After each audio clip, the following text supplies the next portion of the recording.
6:47 in the morning, and the deal was already dead. Listen, K-Fam.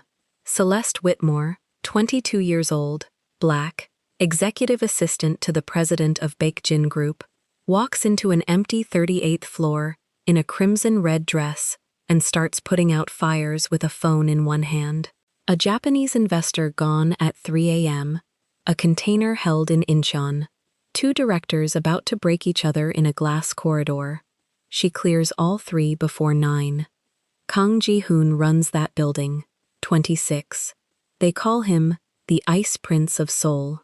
Black shirt buttoned to the collar, silver tie bar, a koi fish tattooed up the left side of his neck in black and silver, hidden under the fabric where the board can't see it. Nobody knows what happens between them behind a closed door. Then, a director looks at her in front of the entire room and says, "Let the girl bring the coffee." "IU." She smiles. She brings it. But that afternoon she opens his private calendar and finds a closed board meeting with her employee number typed into it. No agenda, no explanation, just her number and a date. Omo. And that's when she stops being polite in her own head. She decides she's going to ask him to his face. What she didn't know was what he'd already done, months before, without asking her first. Before starting the story, comment down below where you are watching from and what time it is there. If stories of karma, love, and hidden truths move you, leave a like. Be sure to subscribe to the channel and click join to become a member and help our channel. Celeste Whitmore hit the 38th floor at 6:47 in the morning with a phone against her ear and a dead investor deal in her other hand. The elevator doors opened on an empty reception. Empty was the plan. She had 13 minutes before the first assistant arrived and 23 before anyone with a title showed up to make things worse. "Say it again," she said into the phone, slower. The night desk analyst said it again. Tanaka Holdings had pulled out at 3 a.m., Seoul time. No reason given. The signing was at 9. Celeste crossed the floor in heels that made a hard, clean sound on the stone, crimson-red dress cutting the gray of the corridor like a warning light. She dropped her black leather tote on her desk, kicked the drawer shut with her heel, and pulled up the Tanaka file before she sat down. "Send me the last 3 emails from their legal team," she said. "Not the summary, the emails." They arrived in 40 seconds. She read them standing. The third one had it, buried in a paragraph about escrow timing, a single line. "Pending clarification on the in-chain shipment status." "I-go," she breathed. "There it is." She hung up on the analyst mid-sentence. The Incheon container had been flagged Wednesday. Customs hold, code 4B, 1 pallet short on the manifest. Someone in logistics had marked it. Routine. And gone home. Tanaka's people had seen the flag on a shared tracking portal and drawn the only conclusion available to a room full of lawyers at 3 in the morning. Baekjin was moving something they hadn't declared. Nobody had canceled a deal. Somebody had gotten scared. Celeste sat down. She opened 3 tabs and a legal pad, because paper doesn't crash. By 7:04 she had the customs officer's direct line, the pallet's serial range, and the name of the freight coordinator who had marked it routine. She called the coordinator first. He answered on the 6th ring, sleep in his throat. "Mr. Baek, it's Celeste from the president's office." He came awake fast, everyone did, when that office called. "The Incheon hold," she said. "1 pallet short. Where is it?" A pause. Papers. Breathing. "Rerouted to Busan," he said. "Warehouse error. It's in a Baekjin bonded facility. It's fine. Is there a document that says so?" "There's a transfer slip." "Scan it. Send it to me in 6 minutes." She looked at the clock. 5. She hung up and called customs. The officer on duty was a woman with the flat, patient voice of someone who has heard every excuse a corporation can generate before breakfast. Celeste didn't offer an excuse. She offered the serial range, the bonded facility number, and the transfer slip, which landed in her inbox at 7-Eleven, crooked, photographed off a desk in somebody's kitchen. Send the amended manifest through the portal, the officer said. Not by email, the portal. Already uploading. The hold cleared at 7:26. Celeste took one breath, one. Then she wrote to Tanaka's legal team in Japanese, 3 sentences, no adjectives, the cleared customs reference number as the second sentence. She attached the portal receipt. She copied nobody at Baekjin, because copying people at Baekjin meant waiting for people at Baekjin. Tanaka's junior counsel replied at 7:40. We will confirm internally. Not a yes, not a no. A door left open a finger's width, and a finger's width was all she needed. Down the corridor, the glass door of the executive floor sighed open, and Choi Dae-hyun came through it. Black suit, black shirt, buttoned to the throat, earpiece already in. He looked at her desk, looked at the 3 phones, the legal pad, the coffee she had not touched. You slept here, he said.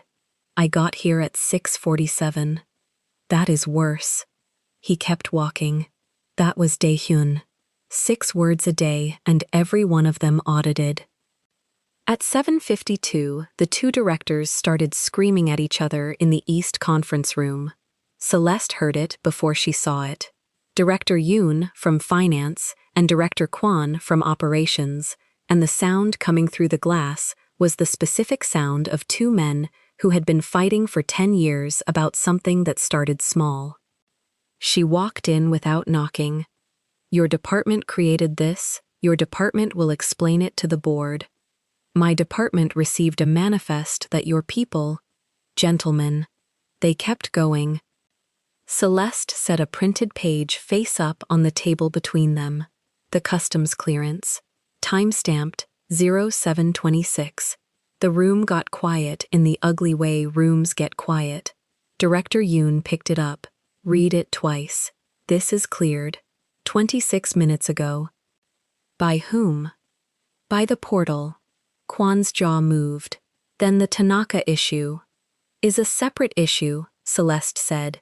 That becomes the same issue again in 70 minutes if the 2 of you are still shouting when they call. Yoon put the page down.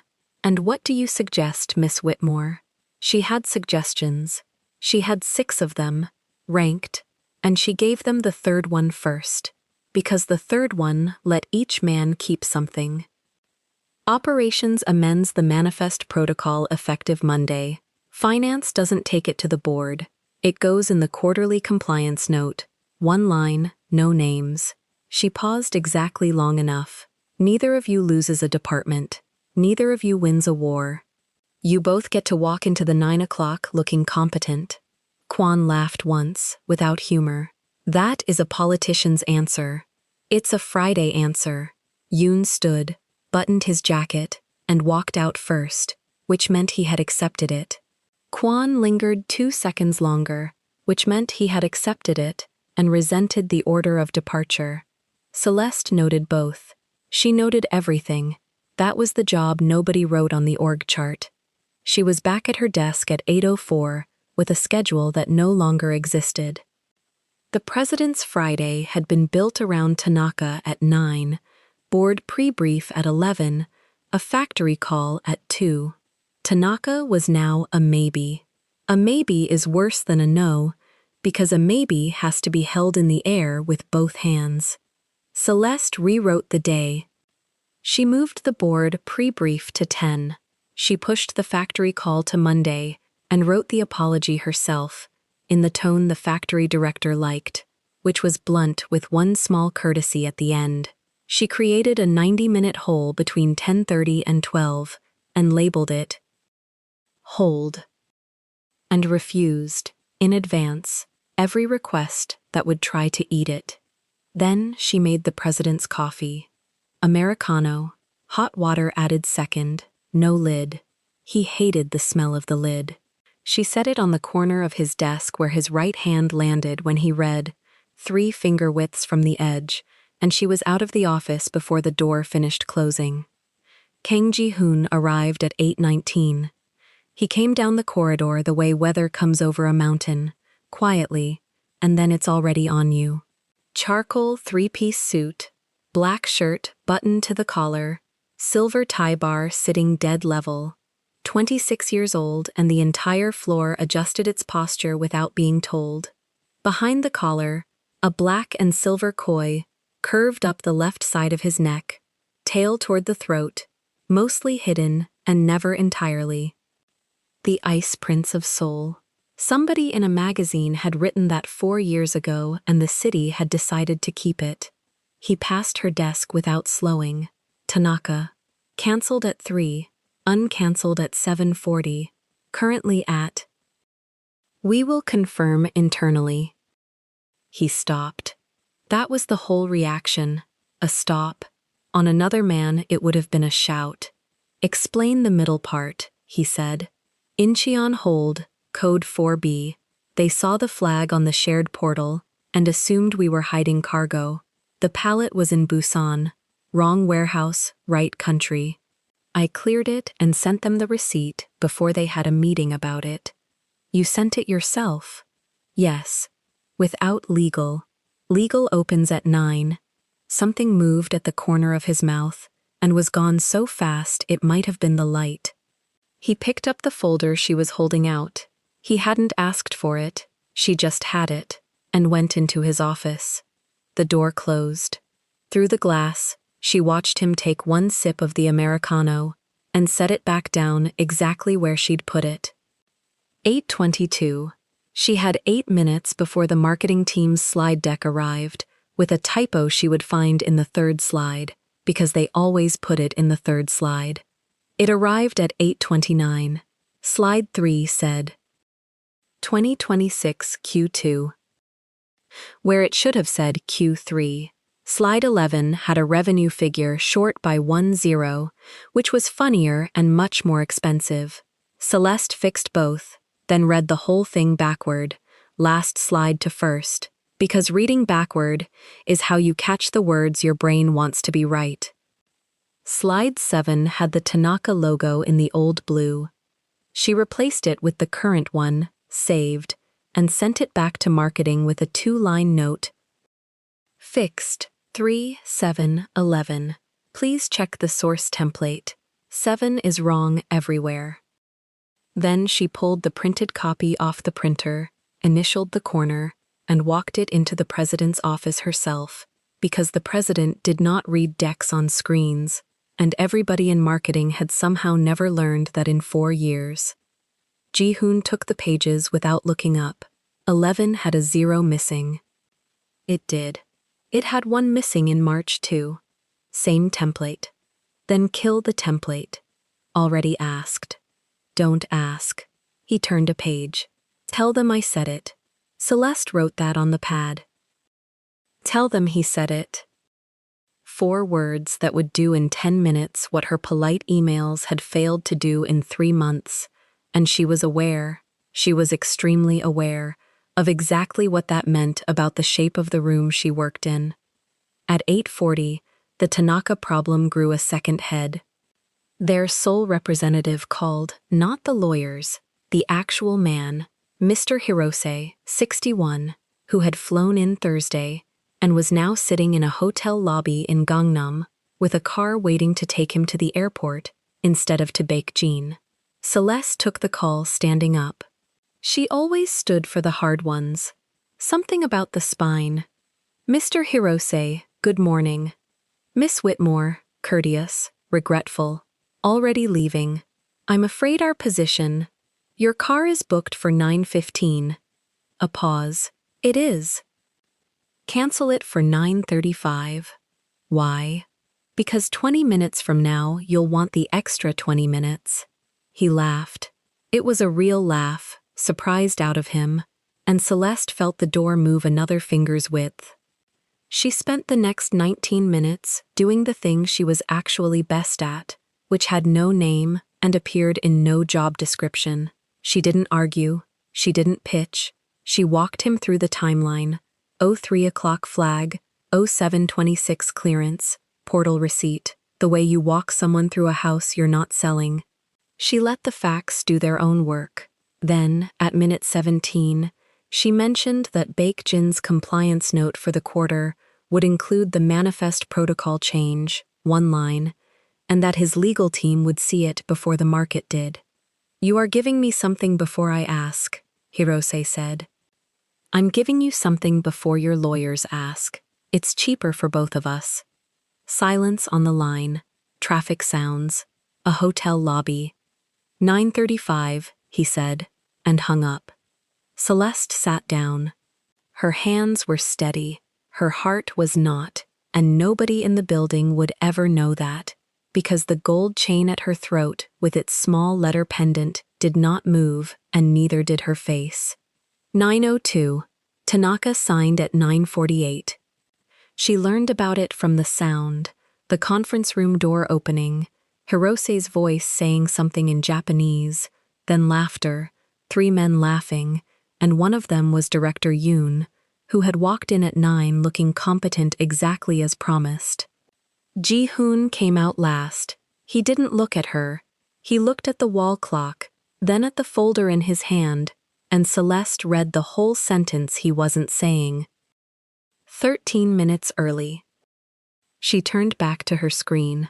Slide 3 had a typo. It always did. The floor should have exhaled after that. It almost did. Then Director Im Gyu-sik came off the elevator at 10:06 with the board pre-brief in 24 minutes, and his brown 3-piece suit and the heavy gold watch he checked every 90 seconds, whether or not he needed the time. Im Gyu-sik was 58 and had been on the Baekjin board since Ji-hoon was in secondary school. He had a way of entering a room that required the room to notice. He noticed the pre-brief had moved. He noticed nobody had asked him. Who moved the 11 o'clock? Half the floor found something urgent on a monitor. Celeste stood. I did, sir. The Tanaka signing ran long, and the Tanaka signed? At 9:48. He absorbed that with visible effort, the way a man absorbs good news he wasn't part of. Then his eyes went over her. The crimson dress, the heels, the desk with 3 phones and no clutter, and settled somewhere she'd seen them settle before. The pre-brief materials, he said. Where are they? On your chair in the room. Tabbed. The revised figures are on page 9. Tabbed. Yes, sir. Im Gyu-sik turned to the 2 junior directors trailing him and said it loud enough for the whole floor, loud enough for the analysts by the window, and the intern by the printer, and the woman from communications who stopped mid-step. You see, gentlemen, everyone finds their level. He gestured at her without looking at her. Let the girl bring the coffee. That, at least, she'll get right. Somebody by the printer inhaled. Celeste didn't move for 1 full second. Then she smiled. Not the polite one, the other one, the one that comes out flat and even, and makes people check their own pockets afterward. Of course, sir, she said. How do you take it? Im Gyu-sik blinked. He had expected a flinch, or a swallow, or a girl looking at the floor.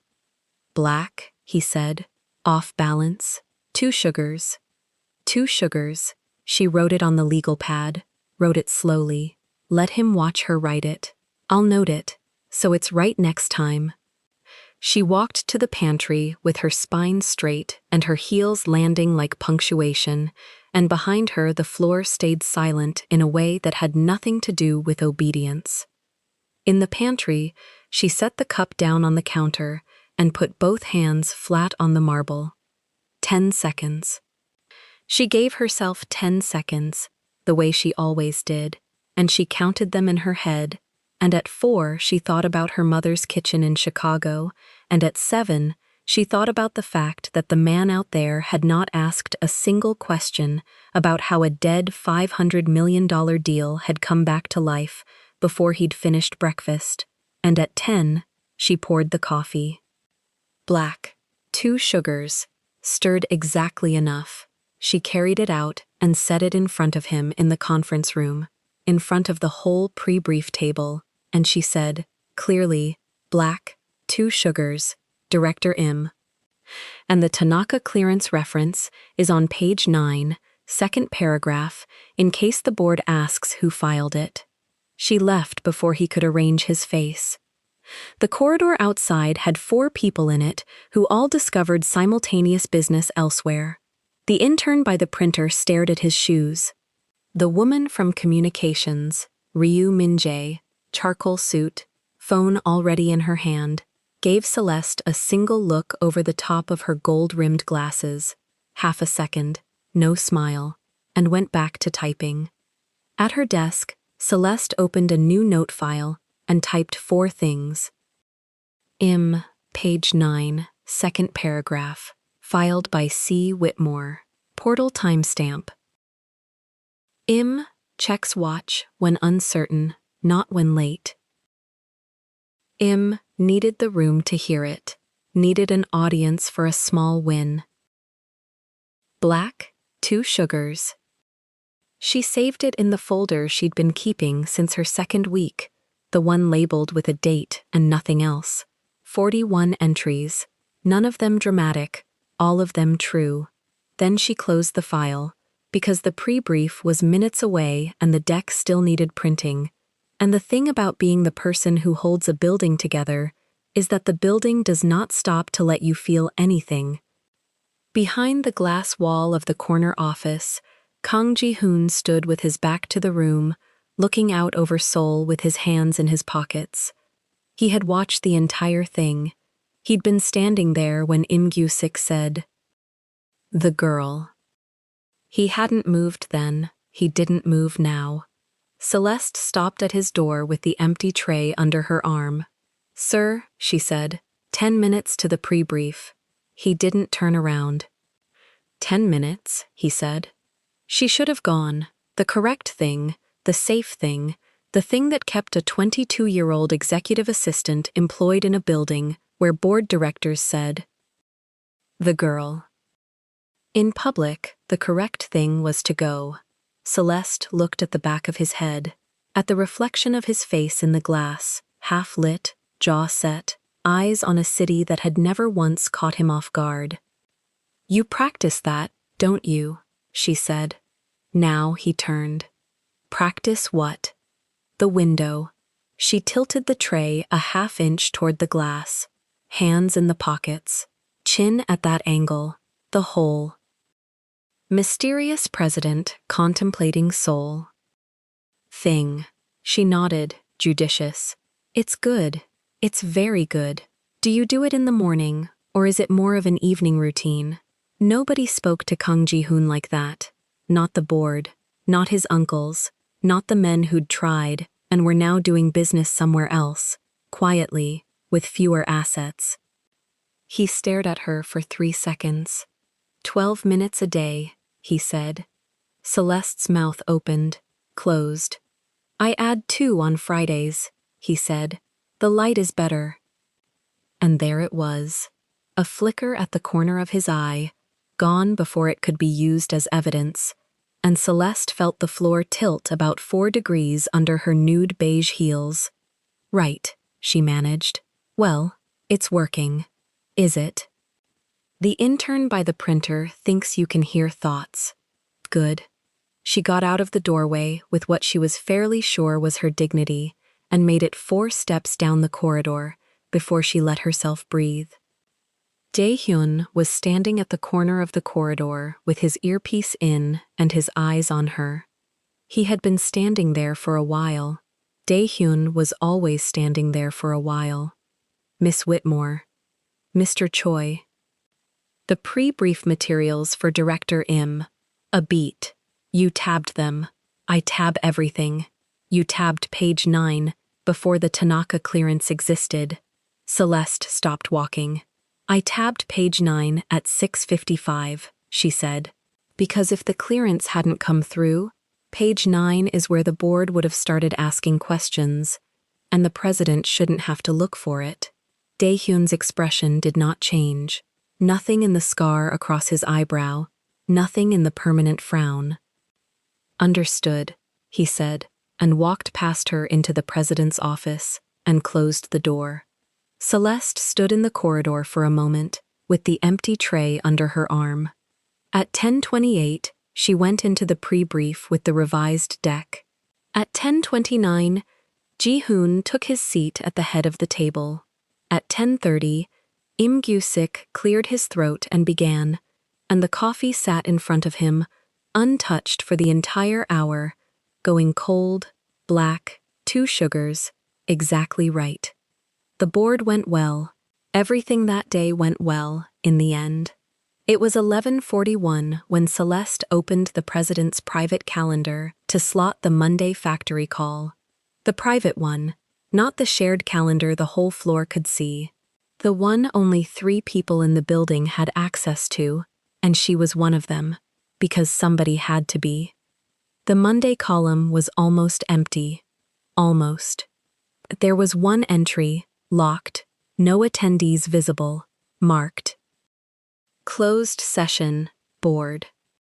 Monday, 08 o'clock.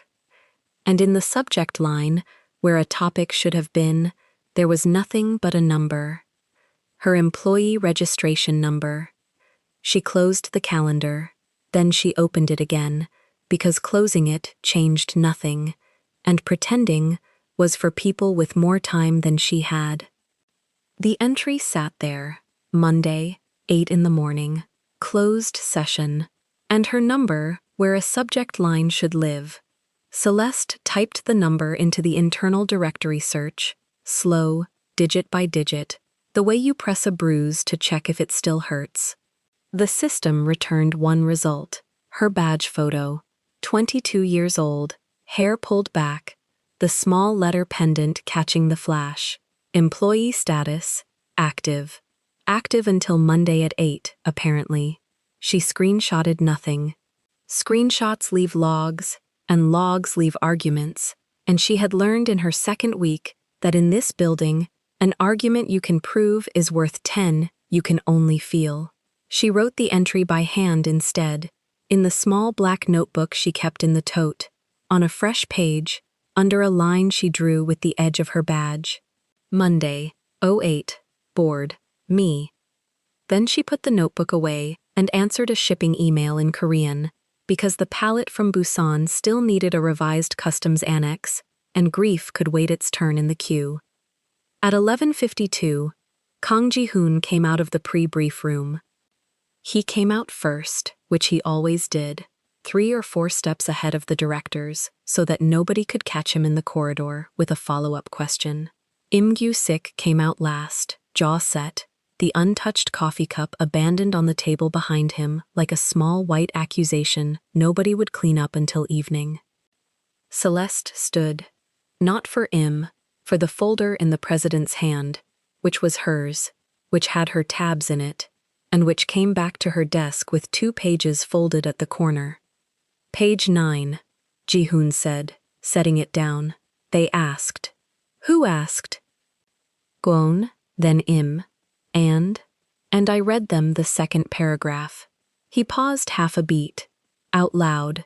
Something moved through her chest and she kept it out of her face, because the floor had eyes and the floor had a group chat. She took the folder. I'll archive it. Do that. He walked 3 steps toward his office and stopped, because the fresh Americano was already on the corner of her desk, waiting, hot water added after, no lid, and he had learned not to comment on it in front of people. He picked it up. His thumb passed over the rim where she always left it turned slightly out, the handle facing him, so he would not have to rotate the cup. Nobody watching would have called that anything. Choi Dae-hyun, standing by the elevator bank with an earpiece in and a phone he was not using, called it something. He filed it where he filed everything. At 12:06, the floor emptied for lunch in that quiet Stampede offices do, and Celeste stayed. She ate half a triangle kimbap over the trash can so crumbs would not land on the keyboard, and she opened the HR portal, and she typed her own name into the transfer request form to see whether a request already existed. The field returned blank. That should have loosened something in her. It tightened it instead. No transfer request meant no transfer. No transfer meant the closed session was about something that did not need a form yet. Terminations do not need forms until after. She thought about her mother in Chicago, 7,000 miles and 14 hours behind, who told everyone at church that her daughter ran the schedule of a Korean company president, and who had never once asked how much of that was true. She closed the portal. She fixed her lipstick using the black mirror of a sleeping monitor. She went to work. At 12:31, Ji-hoon called her in about the Osaka Logistics Annex, which took 4 minutes, and then he did the thing. He stood to reach a binder on the high shelf, and his tie went crooked against the buttoned collar, the silver bar sliding a centimeter off-center, and he did what he always did, which was ignore it, because he had an entire wing of people paid to notice things about him, and had trained himself never to notice anything about himself. Celeste reached up and straightened it. 2 fingers on the bar, a tug at the knot, a flick of the collar so it lay flat again. 4 seconds, and she had already stepped back and was reading the annex on her tablet, like nothing had happened at all. Ji-hoon held the binder against his chest and looked at her. "You do that in the building," he said. "Your tie was crooked in the building. There are cameras in the building. There are cameras everywhere except your bathroom, and I've seen the floor plan, so I know exactly how true that is." She turned a page. "Annex 3 needs your seal, not your signature. The last one got kicked back." He set the binder down. He pressed the seal into the red ink pad and stamped Annex 3, and while he did it, he said, low, without lifting his eyes from the paper, 12:10. You didn't leave for lunch. Neither did you. I have a kitchen upstairs. Congratulations, sir. The corner of his mouth moved. On another man, it would have been a laugh. On him, it was a geological event, and only 2 people in the building had ever seen it, and one of them was currently standing on the other side of the glass wall, pretending to check his earpiece. Dae-hyun came in without knocking. Nobody in the company came in without knocking except him, and Celeste had long ago stopped taking it personally, because he did not do it to her, he did it to the door. "Marina confirmed for tomorrow," he said in Korean. 6 crew requested. I cut it to 2. Which 2? Captain Han and the housekeeper. "Misuk," Ji-hoon said. "Misuk," Dae-hyun agreed, and his eyes went, for exactly 1 second, to Celeste, and then back. "Manifest closes tonight at 8. Names only, no +1s. Understood." Dae-hyun stayed where he was. "Sir, the manifest asks for the relationship of each passenger to the principal. Then write it." "Write what?" The room got very still. Celeste kept her eyes on the tablet and turned a page that did not need turning. "Write staff," Ji-hoon said. "Yes, sir." Dae-hyun left. The door clicked. Celeste finished the annex review out loud. 3 items, all of them real, her voice steady the entire way through, and Ji-hoon listened to every word and answered every one, and neither of them said the word that had just walked out of the room, wearing black leather gloves in its pocket. At the door, she stopped. "You should let him say it," she said. "Say what?" "Whatever he came in here to say. He's been carrying it since Tuesday. Men carrying things get clumsy, and clumsy men drop them in front of the board." Ji-hoon looked at her a long moment. "You watch him. He watches me. It's rude to make it one-sided." She left before he could answer, which was a small theft, and she enjoyed it all the way back to her desk. At 13:14, Dae-hyun was standing at her desk with 2 paper cups. He put one down in front of her.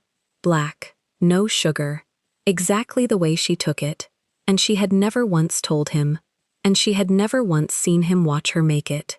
"Sit," he said. "I'm sitting." "Then keep sitting." He remained standing, because standing is a position, and he had never in his life given one up voluntarily. 2 years and 4 months. Excuse me? That is how long you have worked on this floor. He set his own cup down without drinking from it. In that time you have taken 9 sick days. 4 of them were the week your grandmother died in America, and you filed them as personal leave, and worked through 3 of the 4 anyway. Celeste folded her hands. Is there a question in there? Or is this the part where I find out you read my file? I wrote parts of your file. That's worse.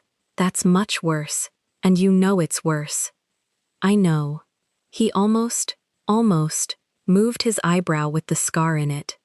Ms. Whitmore, when the president is in a room, you stand at his right, always the right, never the left. He turns his head left when he's irritated. If I stand there, I'm the first thing he sees when he's already angry. She sipped the coffee. It's not romance, it's traffic management. I did not say romance. The cup stopped an inch from her mouth.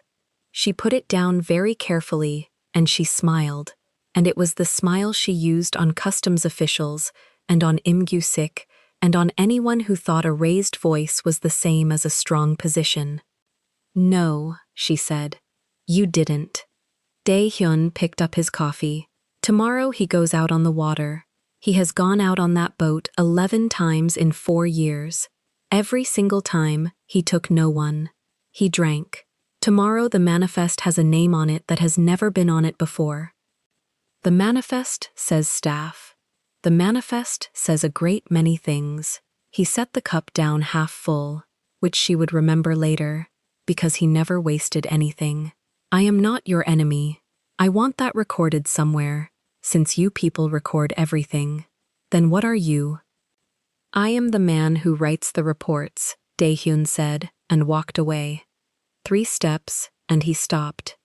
Ms. Whitmore, on Wednesday you moved the president's car to the south exit, because a photographer was working the north lobby. How did you know he was a photographer? Because he'd been standing in a bus lane for 40 minutes without ever looking at a bus. Dae-hyun took that in the way a man takes a stone out of his shoe. You are very good at this. I know. That is not a compliment, he said. Good is visible. Visible is expensive. He kept walking that time. She sat with that for 11 seconds. Then she opened a new tab and searched the internal document system for reports authored by C. Dae-hyun in the last 90 days, and the system returned a folder, and the folder was locked, and the lock was not the ordinary lock. It was the executive lock, the one with 3 keys in the building. She had one of them. Her cursor sat over the folder. Her hand sat over the mouse. The floor came back from lunch around her, chairs rolling, a printer waking up, someone laughing about a baseball score in the far corner by the window. She closed the tab, not because she was afraid of it, because the day she opened a locked file was the day everything she had built here became something she had to defend instead of something she had earned, and she had watched too many people in this building learn that difference too late. But she wrote it in the notebook, under the Monday line, Dae-hyun, reports, 90 days. Executive lock. At 14:40, the marketing team came back with the corrected deck, and Celeste caught a 4th error nobody had asked her to look for, a footnote crediting the Tanaka clearance to the legal department, and she stood in the middle of the design pod with the printout in her hand, and said, pleasantly, whose name is in the customs portal log? The junior designer looked at the senior designer. Nobody's name, the senior said. It just says the company. It says the company, Celeste agreed, and a submission ID, and the submission ID resolves to a badge, and the badge resolves to a person, and if the board asks tomorrow and the footnote says legal, then legal will have to explain a submission they made at 7:40 on a Friday morning from a terminal on the 38th floor. She handed the page back. Delete the footnote. Don't replace it with my name. Just delete it. You don't want the credit? I want the sentence to be true, Celeste said. Credit is what people give you when they feel like it. True is what stays in the log. She went back to her desk, and something in her had gone quiet and mean and clear. Because she had just spent an entire day being right. Right at 3 a.m. in another country's time zone, right at the customs portal, right in the corridor with two shouting directors, right on page 9, right on slide 11, right about a footnote nobody would have caught. And on Monday at 8 in the morning, 5 men in a closed room were going to say her number out loud without her in it. At 15:22, she did the math she had been avoiding. Closed sessions at Baekjin required 3 things: a board quorum, an agenda item flagged as personnel, and, this was the part that turned her stomach, the president's own initiation. He was the only one who could open a closed session. The bylaws were 400 pages, and she had read them in her first month, on the subway, on her phone, at 6 a.m., because nobody had told her she needed to, and that had felt like exactly the reason to. He opened it. Whatever it was, he opened it. Not him, not the board. Him. She checked the quorum rule twice, because being wrong about this would cost her more than being right. Article 11, Clause 4. A personnel item concerning non-executive staff required the initiating officer to be present. Present meant in the room. In the room meant that on Monday morning, at 8 o'clock, the man whose tie she had straightened at 12:30 would sit at the head of a table and say her number to 5 other men. And then somebody would take a vote. The Americano cup was still on his desk when she went in to collect it, half finished, the ring of it printed on a coaster she had put there so the wood would not mark. He was on a call in Japanese. He raised one finger. She waited by the window instead of leaving, because the window was where he stood for 12 minutes a day, 14 on Fridays, and she wanted to know what he actually looked at. Traffic. He looked at traffic. 8 lanes of it, and past that the river, and past that another building exactly like this one, where somebody else's assistant was probably picking up somebody else's cup. The call ended. "You're standing in my spot," he said. "You're 4 minutes over your daily allocation. I'm holding it for you. 2 extra on Fridays. Then you're 2 minutes over." He came and stood beside her, not close. A meter, maybe less. Close enough that she could hear the watch tick if the room had been quieter, and the room was never quiet, and she heard it anyway. "Monday," she said. The word landed on the glass between them. "Monday what?" "There's an 8 o'clock, closed session, board." She kept looking at the traffic. "There are 3 people in this building who can see your private calendar. You're 1, I'm 2, your lawyer is 3, and he's in Singapore until Wednesday." A silence with weight in it. "You put my registration number in the subject line," Celeste said. "Not my name, my number." Ji-hoon turned his head. She felt it and kept facing the window, because if she turned, she would have to see whatever was on his face, and she was not ready to find out that it was nothing. "That entry is locked," he said. "It's locked to everyone except the 3 people who can open it. Locking something in front of someone who has the key isn't security, sir. It's a message." "It isn't a message." "Then what is it?" He didn't answer. She waited. She counted, silently, the way she had counted in the pantry that morning with her hands flat on the counter. 1, 2, 3. And she got to 7, and he still had not answered. And on 8, something in her chest closed like a ledger. "Right," she said. Celeste. Her name. Not Ms. Whitmore. He used it perhaps once a month, always in a room with the door shut, and every single time, it did something to her ribs that she resented enormously. "You know what the worst part is?" She turned finally. "It isn't the transfer. Seoul office to Busan, or Baekjin Logistics, or wherever the number goes on Monday morning. I'd survive Busan. I'd run Busan inside a year. Nobody said Busan. Nobody said anything, that's the point I'm making. And you're a very intelligent man, so I know you've already got there and are choosing to arrive late. She set the cup down on the coaster, precisely, the ring lining up with the ring. You had all day. You had this morning at 8:19, when I gave you the Tanaka summary. You had 10 o'clock when Im Gusik told the entire floor to let the girl bring the coffee, and you stood right there, with your back to it. His jaw moved. You had the corridor. You had the pre-brief. You had 4 minutes ago, when I told you I could see it. She picked up her tablet. And you're going to have tonight, because I'm not going home until you say the actual sentence. There's a dinner at 7. You're not going to the dinner. Min-jae moved it to Tuesday at 11 this morning, because the Tanaka signature changed the press timing. I approved the change. It's in the calendar, the one I can see. Ji-hoon looked at her for a long moment. 7:40, he said. My office. Why not now? Because at 4 o'clock the board sends the weekend packet, and if I say anything before it goes out, you'll be part of a document instead of a conversation. That was, and she hated this, she hated it with her whole body, a real answer, specific, operational. The kind she'd have given herself. 7:40, Celeste said. She got to the door, her hand was on the handle, and because she was 22 and had been right for 11 straight hours, and something in her was still bleeding quietly from 10:06 that morning, she said it.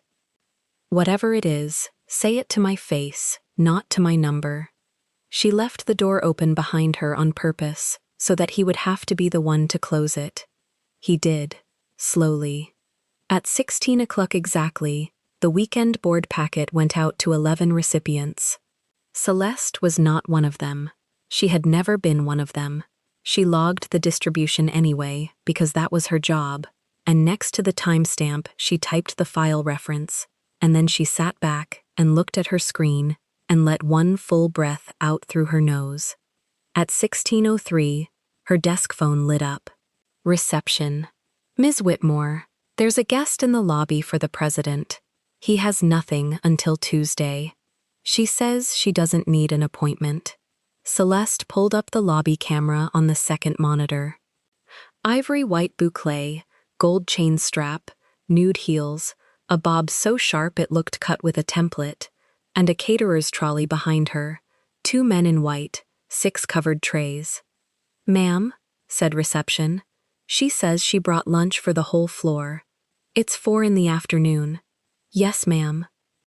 On the screen, Seo Yuna lifted her chin toward the camera and smiled directly into it, and it was not a smile for reception. Celeste put the phone down. She looked at the black notebook. She looked at the president's door, closed, 3 hours and 37 minutes from a conversation she had just demanded. Then she stood, smoothed the crimson dress at the hip, and pressed the button for the elevator going down. The elevator hit the lobby, and Celeste stepped out into the smell of grilled short rib. 6 trays, silver domes. A folding table dressed in white linen that had not existed 20 minutes earlier, set up dead center under the Baekjin logo, where every employee coming back from lunch had to walk around it or through it. 2 men in white jackets stood at attention, like the food was a head of state. Seo Yuna turned before Celeste reached her. She turned the way people turn when they have been watching a reflection in the glass. You must be the assistant, Yuna said in English, sweet, slow, the English of someone who wants you to hear that she chose it. Whitmore, Celeste said. Good afternoon. Whitmore. Yuna repeated it like a word off a menu. I brought lunch for the floor. It's Friday. It's 4 in the afternoon. Then they'll be hungry twice. Behind Yuna, a thin man in a gray pinstripe suit was already lifting a dome off the second tray. His jacket hung off his shoulders like it belonged to someone with more shoulder, rimless glasses, hard side part, a brown leather document folder wedged under his left arm, and he never once let it slide, not while he lifted the dome, not while he set it down. "Sang-woo," Yuna said without looking at him. "The elevators." "Ma'am." Park Sang-woo pushed the cart toward the elevator bank. Celeste watched the folder, not the cart. "The 38th floor is card access," she said. "Catering doesn't have cards." "Then I'll ride with you." "You'll ride with security." Yuna smiled. She had a good smile. She used it the way a boxer uses a jab, just to see what comes back. "You've worked for him a long time? 2 years? 4 months? He tells you that? I count." The lobby doors opened, and Choi Dae-hyun came through them, phone in his hand that he did not raise. He looked at the table. He looked at the 2 men in white. He looked at Celeste, and something in the flat of his face moved a millimeter, which for him was a shout. "Miss Seo," he said in Korean. "The president has a 4:15. He'll eat during it." Celeste stepped in before Dae-hyun could answer, because Dae-hyun's next sentence was going to be a wall, and a wall makes a story. "We'll bring the trays up," she said. 2 of them. Staff kitchen, 38th. The other 4 go to floor 12. The logistics team worked through the night on the Incheon manifest. They earned it more than we did. For half a second, Yuna's mouth stopped doing what it had been doing. "That's generous," she said. "It's accurate." They rode up. Yuna, Sang-woo, Dae-hyun, Celeste, and 2 trays, and the smell of short rib filling a steel box for 38 floors. Sang-woo kept his eyes on the number panel and his nicotine-stained finger on the edge of the folder, tapping, not to a song, to a count. Celeste counted with him. 3 taps, pause. 3 taps, pause. The doors opened onto the executive floor, and the whole floor turned, because a floor always turns. Kang Ji-hoon came out of his office at the sound. He had the charcoal jacket on, buttoned, which he only did when he intended to be looked at. "Ji-hoon-si," Yuna said, and she crossed the floor to him in 6 steps and put her hand flat on his forearm, and she left it there. He didn't remove it. That was the part the floor saw. "You didn't call," he said. "I never call." Celeste took the trays into the staff kitchen because that is what her hands were holding, and she was not going to stand in the open holding food. She set them down. She lined the edges up with the counter. She turned the handles the same direction, both of them, and then she looked at her own hands doing it and made them stop. Behind her, in the corridor, Yuna's laugh went up like a bird. She came back out with the schedule tablet because the tablet was a shield with a screen. "Mr. President, your 4:15 is Ryu Min-jae, press timing for the Tanaka release. She needs 11 minutes. Move it. To where? You choose. Then it stays." She set it to the tablet.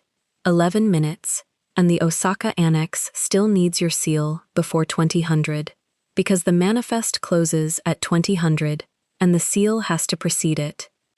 The word manifest landed in the corridor, and Dae-hyun's chin came up 2 centimeters. Yuna's hand was still on Ji-hoon's arm. "Your assistant is very organized," Yuna said. "She is. Does she eat?" "Ask her." "I'm asking you." And there it was, out loud, in Korean, in front of 11 people who had all suddenly discovered urgent business at the printer. Celeste kept her eyes on the tablet, scrolled one screen, scrolled back. "Miss Whitmore," Ji-hoon's voice, "bring the annex to the east room." "Yes, sir." She turned. She got 3 steps. His hand closed around her upper arm.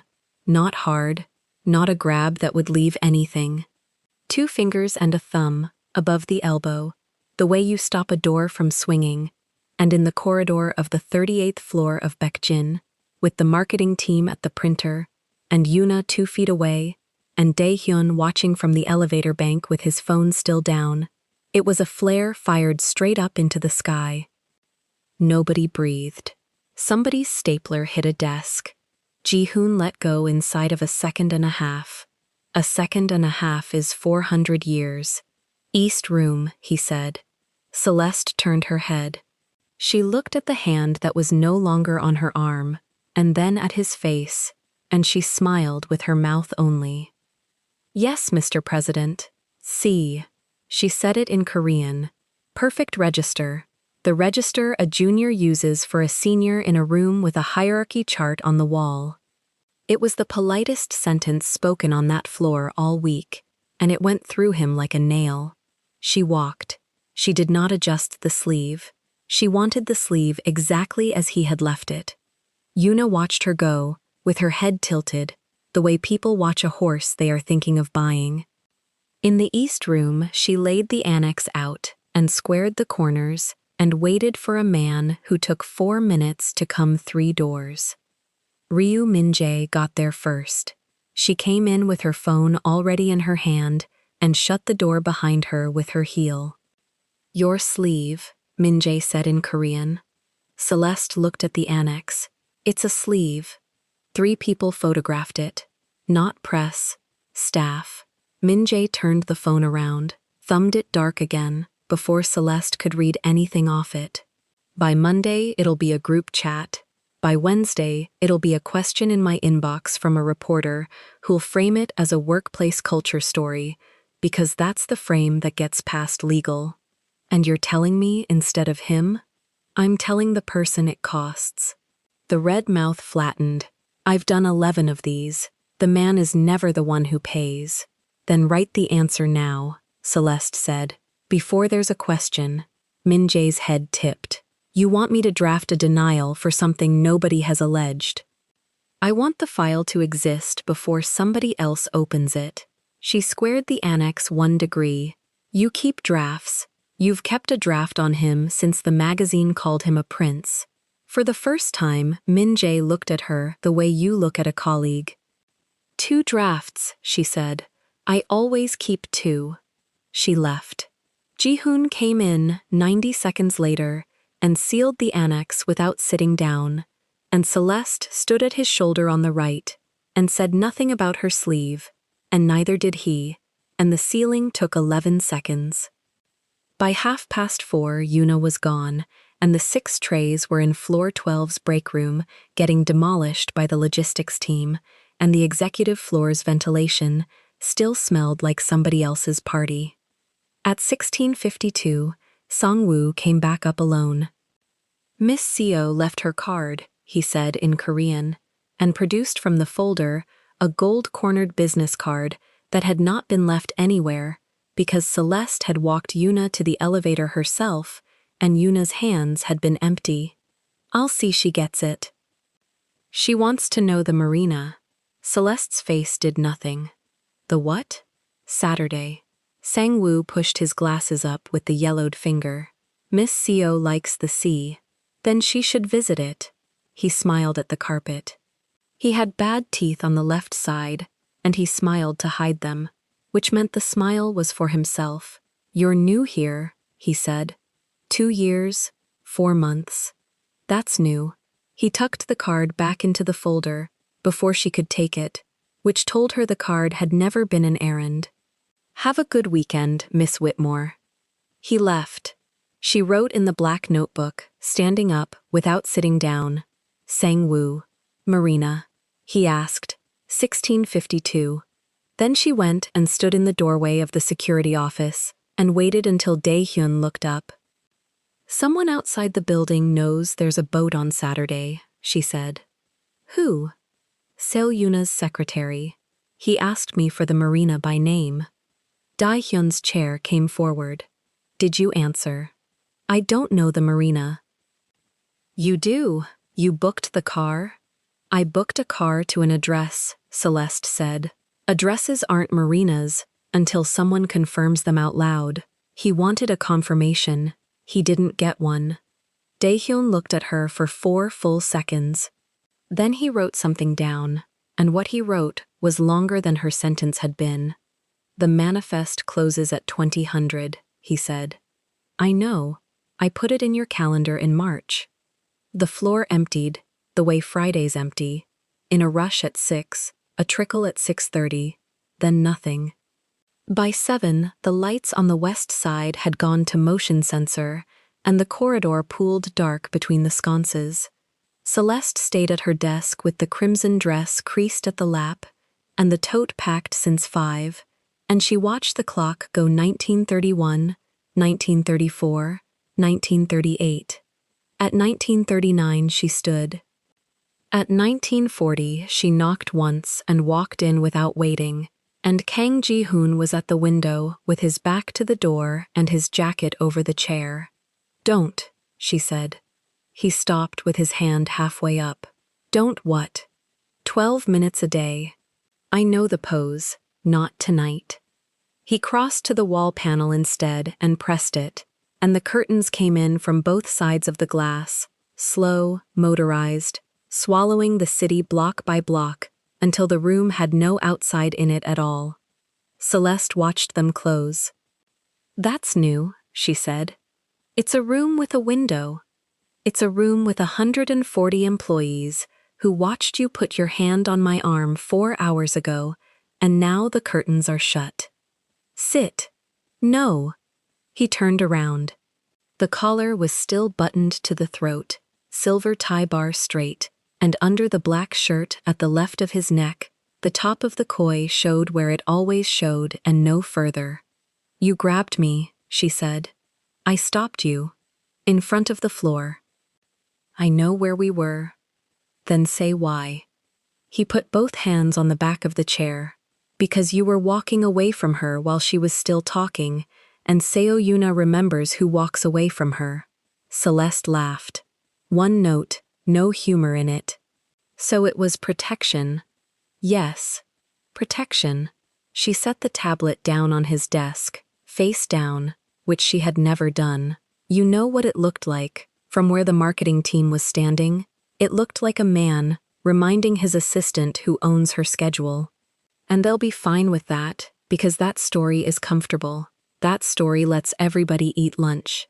That story is safer than the other one." "Safer for who?" "For you. Say the other one out loud."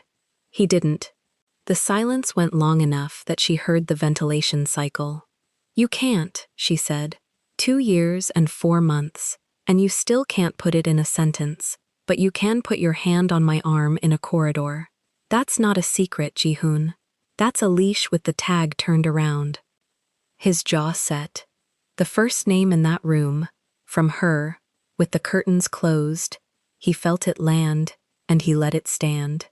"Do you know what happens to a woman photographed leaving my car?" he said. "Not to me. To her. Her face runs for 11 days.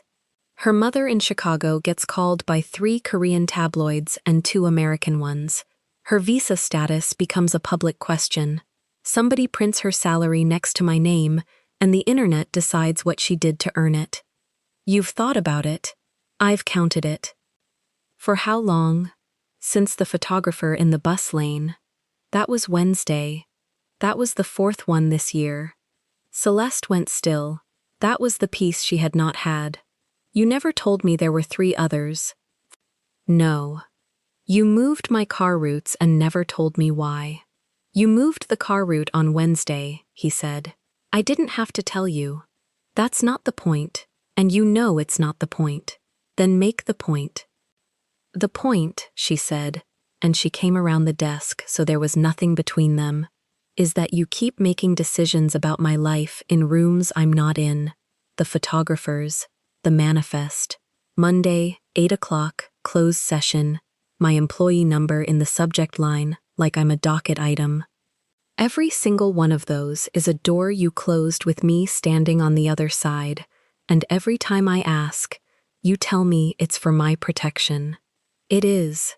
Protection you don't ask permission for isn't protection. It's control wearing a nicer coat." He took that one standing. "I can carry the 11 days, she said. "I can carry my mother's church having opinions. I can carry my salary printed in a newspaper. What I can't carry is finding out on a Monday, from a room with a locked door, that a man decided for me how much risk I was allowed to want." You would say yes to the risk. Yes. You don't know the size of it. Then tell me the size of it and let me count, she said. I'm good at counting. You hired me for it. He walked 2 steps and stopped, which for him was pacing. Hiding it is how I protect it, he said. Hiding it is how you keep it small enough to survive. She shook her head once. And I'm not small. The room held that. Monday, she said. 8 o'clock. Am I still employed at 9? Yes. Am I still on this floor? He looked at her and he said nothing, which was an answer with a shape to it, and the shape was not the one she had spent the day building. Say it, she said. I can't say it before Monday. Can't or won't? Can't. There's a rule about it, and I wrote half the rule. His voice dropped. If I tell you now, it stops being what it is. That's a beautiful sentence with nothing in it. It's the only true one I have, at 7:46 on a Friday. She turned away from him then, because her eyes did something she had no interest in showing, and she looked at the closed curtains for 3 breaths. I asked you for one thing this morning, she said, to the fabric. Say it to my face, and not to my number. I'm about to. She turned back. The boat leaves the marina at 9 tomorrow, Ji-hoon said. Han is the captain. Mi-suk is aboard. Dae-hyun is aboard. Nobody else. The manifest closed 20 minutes ago. I know when it closed. Your name is on it. Celeste heard the sentence arrive, and she heard the second half of it land after, the way thunder comes apart. Since when? Since 12:31. 12:31. 4 minutes on the Osaka Annex. A crooked tie, a silver bar, a knot, a collar. He had put her name on that manifest before she straightened it, and after she walked in, and then he had sat through the whole afternoon and let her think she was being processed out of the building. You listed me as staff, she said. Dae-hyun listed you as staff. On your instruction. Yes. Why? Because the field is a legal document, and because I wanted you on the boat more than I wanted the field to be honest. He said it flat, no apology in the delivery, and that was somehow worse and better at once. You can say no. Nothing on Monday changes if you say no. I'll have that written down before I leave tonight, and I'll send it to you and to Dae-hyun, so it exists in 2 places. You already drafted it. At 2 o'clock. She stared at him. You've been drafting my exits all day. I've been drafting your options all day. They look the same on paper. Celeste picked up her tablet, turned it face up, and set it down again. An entire argument conducted with 4 ounces of glass. 11 times in 4 years, she said. And you never took anybody. Dae-hyun talks too much. Dae-hyun talks exactly enough.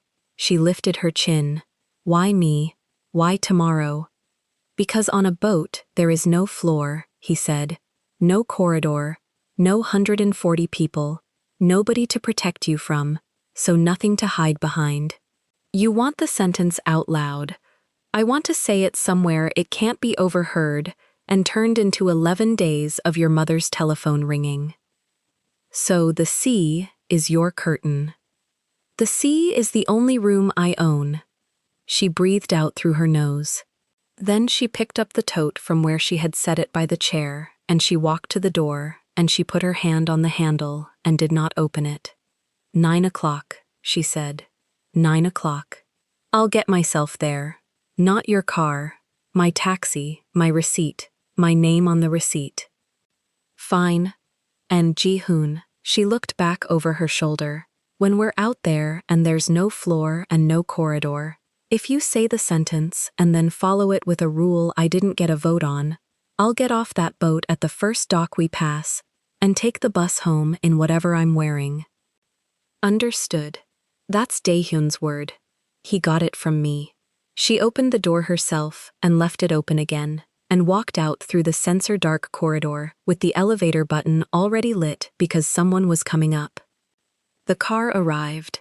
Daehyun stepped out of it with a printed sheet in his gloved hand and stopped when he saw her face. "Manifest confirmation," he said. "It needs a signature from the named party. Give it here." He handed it over. She read it standing up.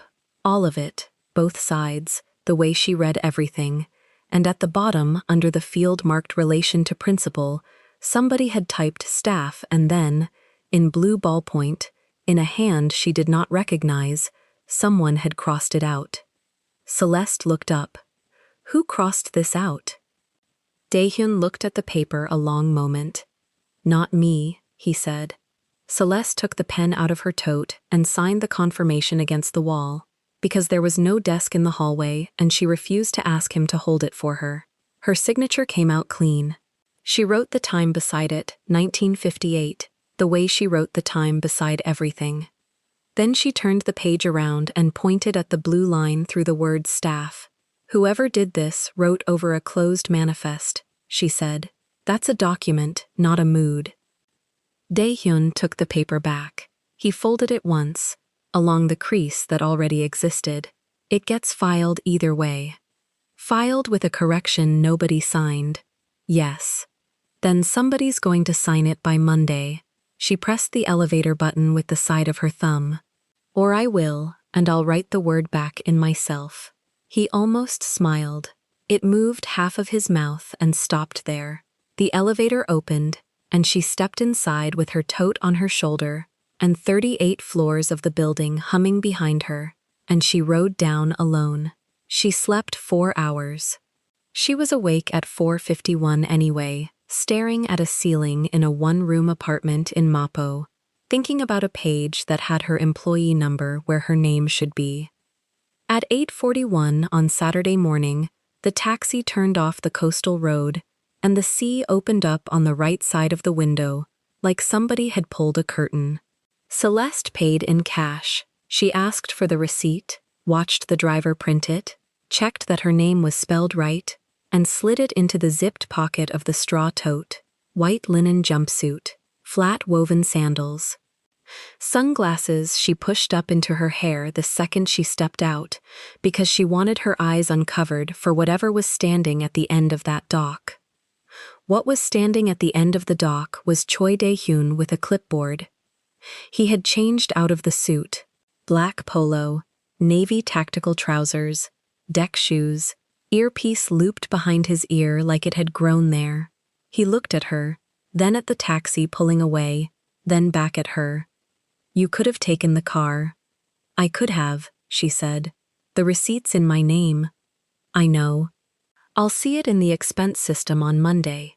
He turned the clipboard toward her. 5 names. Hers was the 5th, and beside it, in the relation column, somebody had written the word staff again, in fresh black ink, in handwriting she recognized from 1,000 margins of 1,000 board packets. She looked up. 200 meters down the marina, on the aft deck of a white hull with a navy stripe, a man in a linen shirt was standing with his back to her, sleeves rolled to the elbow, the koi running black and silver up the left side of his neck in full daylight for the first time since she had known him. "He rewrote it at 6 this morning," Daehyun said, in the same word. "Why?" "Ask him. I'm the one who writes reports. He's the one who makes them long." He handed her a life vest she was never going to wear and didn't pretend otherwise. "Captain Han is Han Tae-woo. He's been at sea longer than you've been alive, and he'll tell you that in the first 10 minutes. Madam O is Oh Mi-suk. Don't try to help her in the galley. She takes it personally." Noted. One more thing. He stepped a half pace into her path, and the boards moved under them both. "There's no floor here, no corridor, no 140 people." He said that already. He said it as an advantage.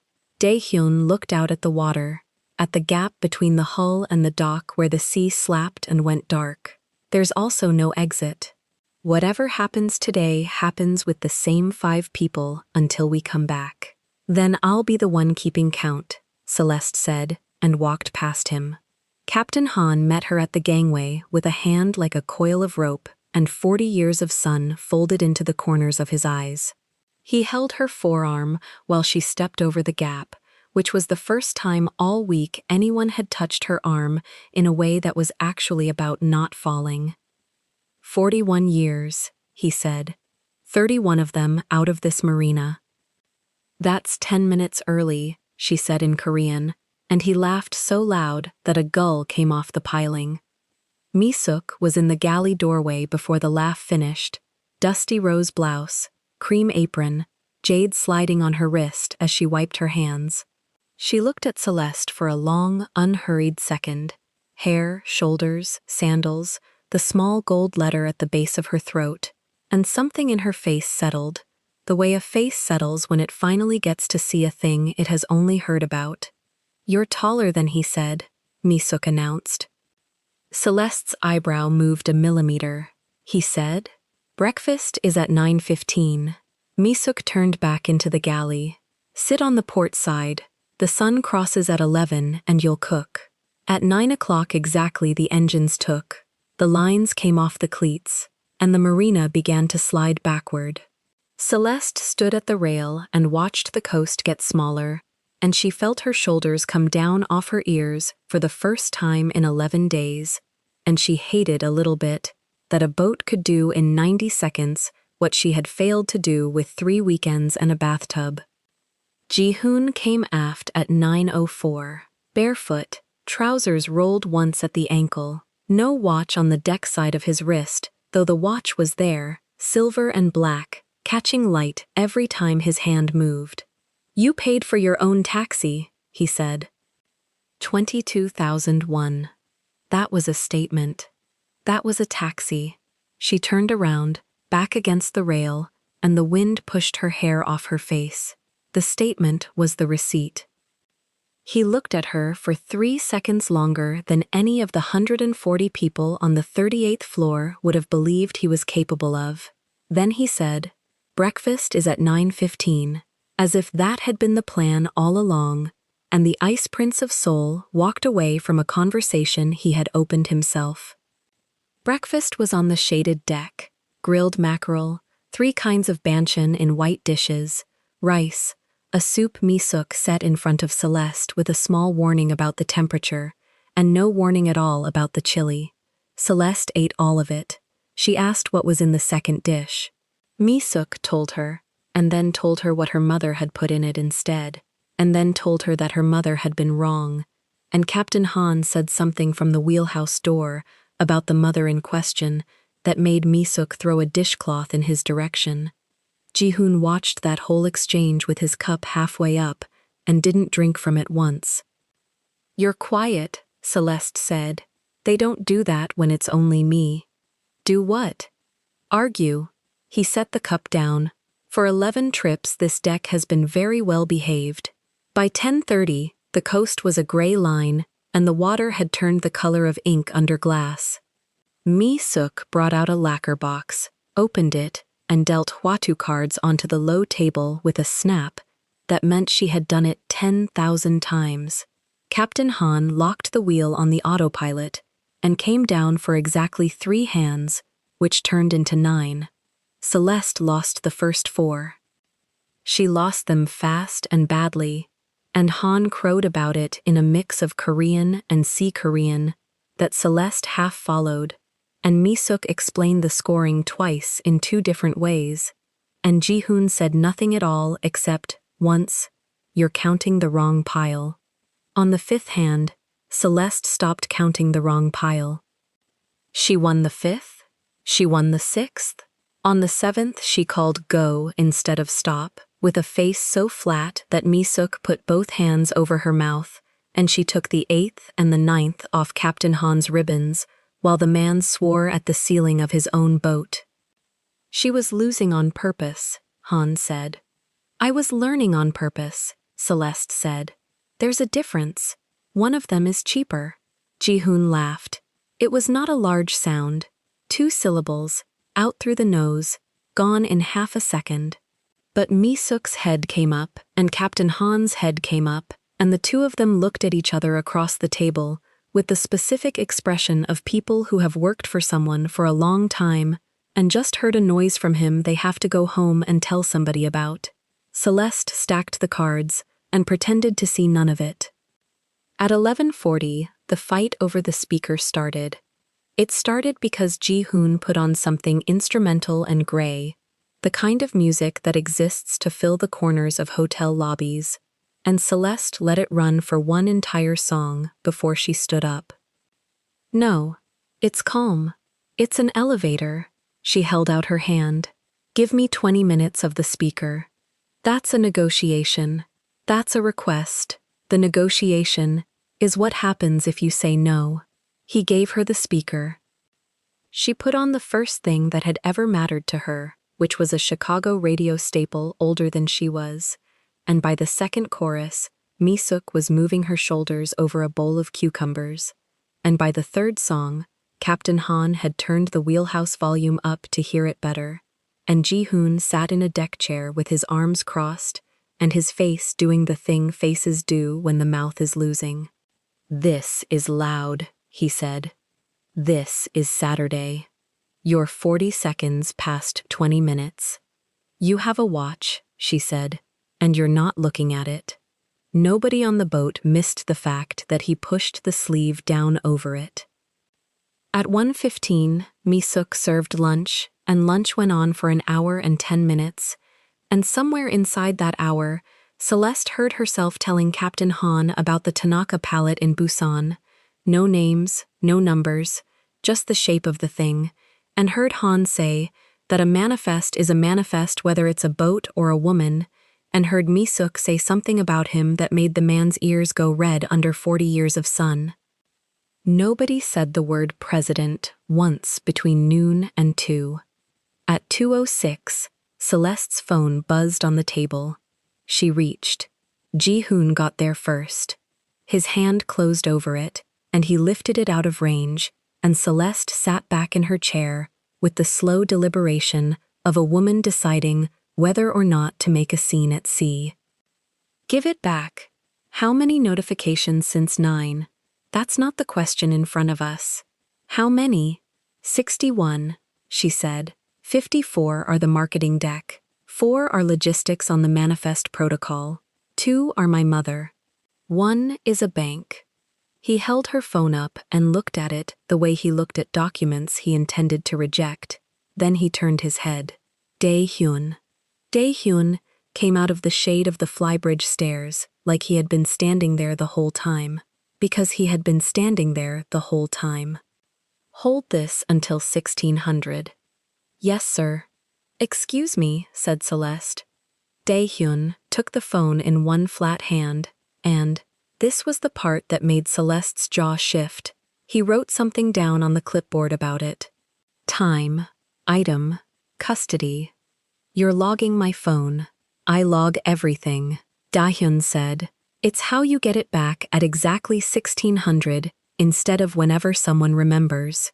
And if my mother calls twice in a row?" Dae-hyun looked at Ji-hoon. Ji-hoon looked at the water for a moment. "Then he brings it to you," he said. "Twice in a row means something." 14 hours difference, Celeste said. "It's midnight in Chicago. She calls twice when it's bad." "Then it's the only rule on the boat," said Ji-hoon, "and you wrote it." She let that sit. She turned it over. She found nothing under it, which was itself unusual, and she inclined her head about a centimeter. 1600, she said. "And Dae-hyun, if that clipboard has a column for who took it, put his name in it, not mine." "It already does," Dae-hyun said, and went back to the shade, which left Celeste with 2 hours, no screen, and a sea that went all the way to the edge of the visible world. She stood up. "I'm changing." She went below to the guest cabin, and she opened the straw tote, and she took out the thing she had packed at 6 that morning while the kettle boiled. The red bikini, the red satin robe. She had bought them 2 years and 1 month ago, with the first salary that ever landed in a Korean bank account with her name on it. Not rent money, not the money she wired to Chicago on the 14th of every month, which she had never once missed, not even the month of the funeral she attended over a phone screen. This was the leftover, 91,001 of leftover, spent in a shop in Hongdae on a Tuesday, on the loudest read in the store, by a 20-year-old who had spent her whole life being told that girls like her should pick something more appropriate. She had worn it exactly 0 times. She had promised herself, in the fitting room, with the curtain half open and a stranger's music playing, that the day she put it on would be a day she had stopped asking permission for anything. Celeste tied the side ties. She pulled the robe over it and knotted the belt loose, because a tight knot would have been a woman hiding, and she was done with that particular posture. She left her feet bare. She pushed her hair back off her face with both hands and left the sunglasses on the bunk, and she took the stairs up into the light. Mi-suk saw her first and said, quietly, in Korean, "Aigo, not scandal, the other kind, the kind an ant makes."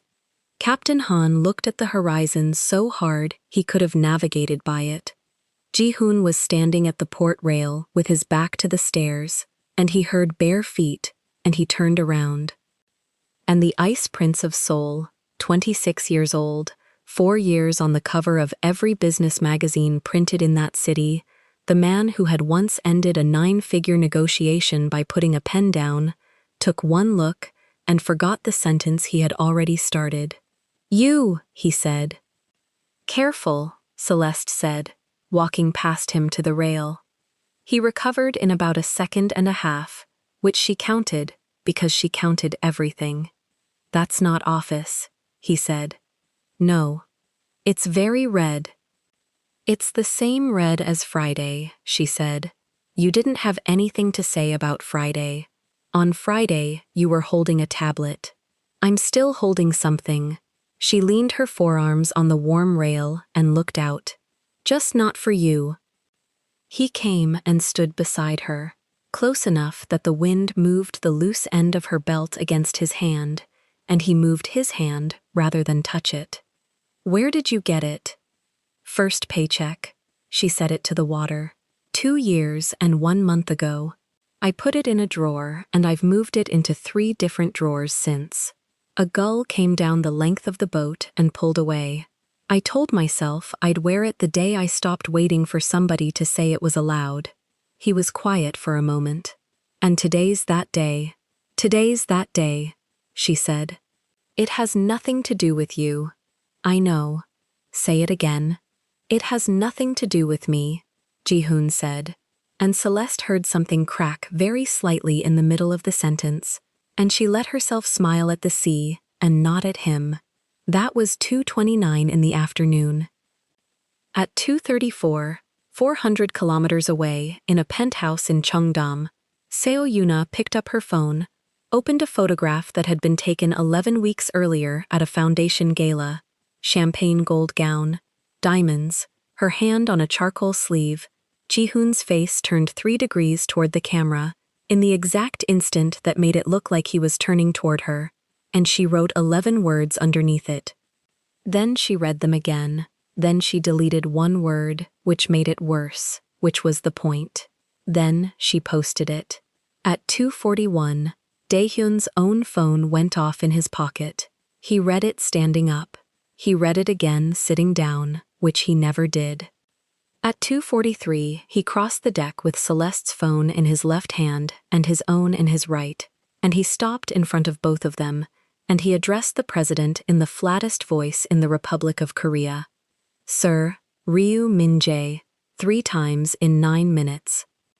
Ji-hoon put his hand out. Daehyun gave him the right-hand phone. Celeste watched his face. It gave her almost nothing. Almost. There was a single muscle at the hinge of his jaw that moved once, and she had spent 2 years and 4 months learning that muscle the way other people learn a language. "What is it?" He turned the screen around. The gala photograph filled it.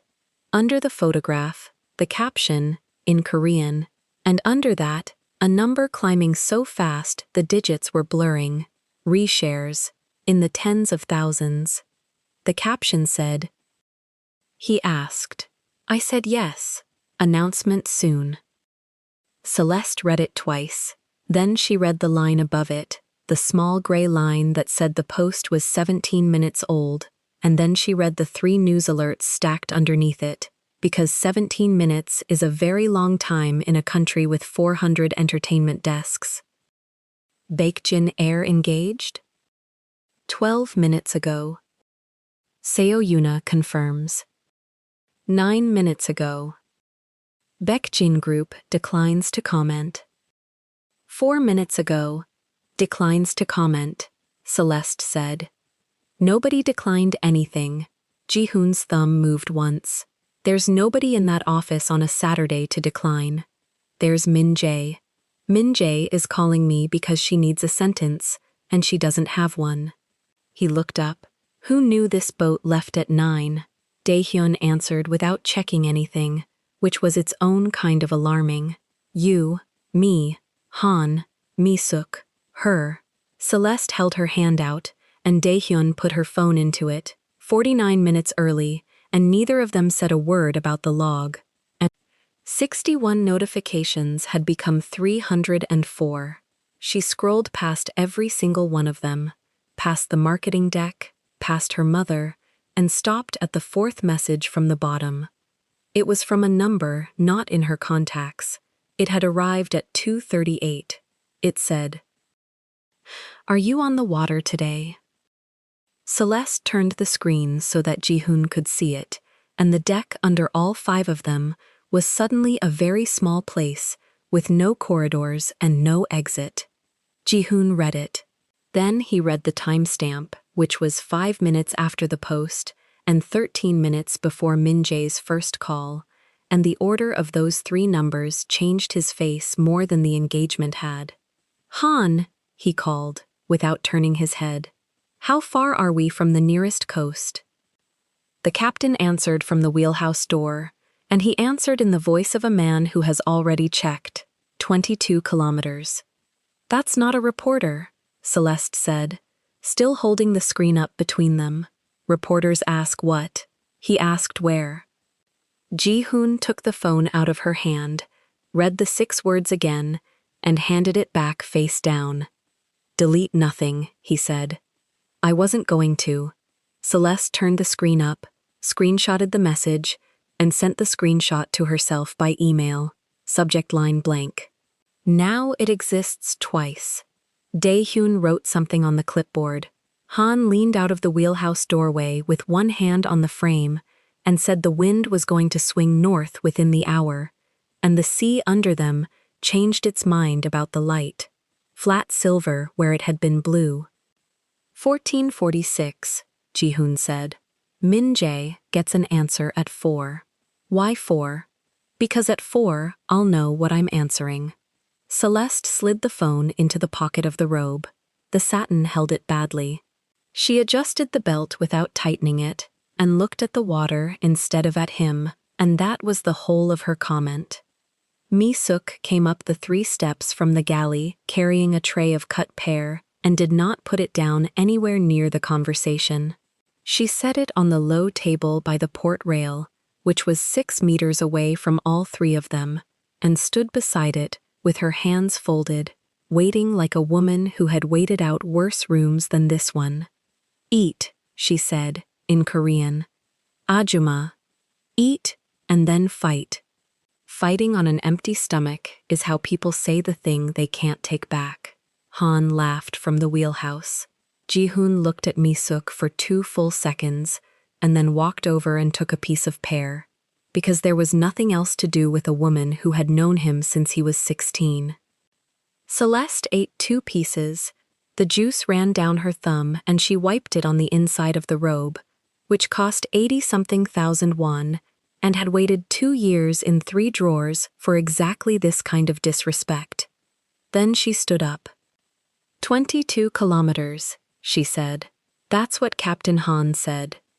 Ji-hoon put the pear stem on the tray. It is. So there's nothing out here to run from. No. Good. She stepped out of the shade, onto the part of the deck the sun had been cooking since 11, and the teak burned the soles of her feet, and she stayed on it anyway. Then run for something. He turned his head. Meaning I've spent 2 years and 4 months walking at the correct speed behind you. Celeste pulled the belt of the robe once, loosening it another inch, not opening it. Ties, elevators, the right side, half a step back on camera. 2 years of walking correctly. Celeste. Catch me if you can. She ran. It took him 1 full second to understand that she had actually done it. That the woman who color-coded his calendar in 4 shades of gray was barefoot and sprinting up the starboard side of a moving boat. By the time his body caught up with his face, she had cleared the sun loungers, and the red satin was flying off her shoulders behind her, like something the wind had decided to keep, and Misuk was shouting, "I go," at nobody, and pressing both hands to her mouth over it.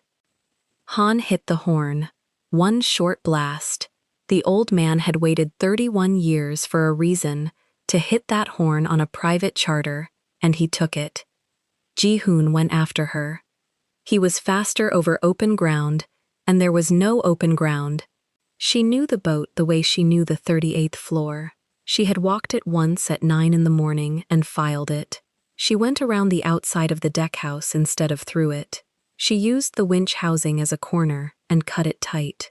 When he came around the same corner wide, she was already 6 meters up the port rail, and she looked back at him over her shoulder, and she laughed.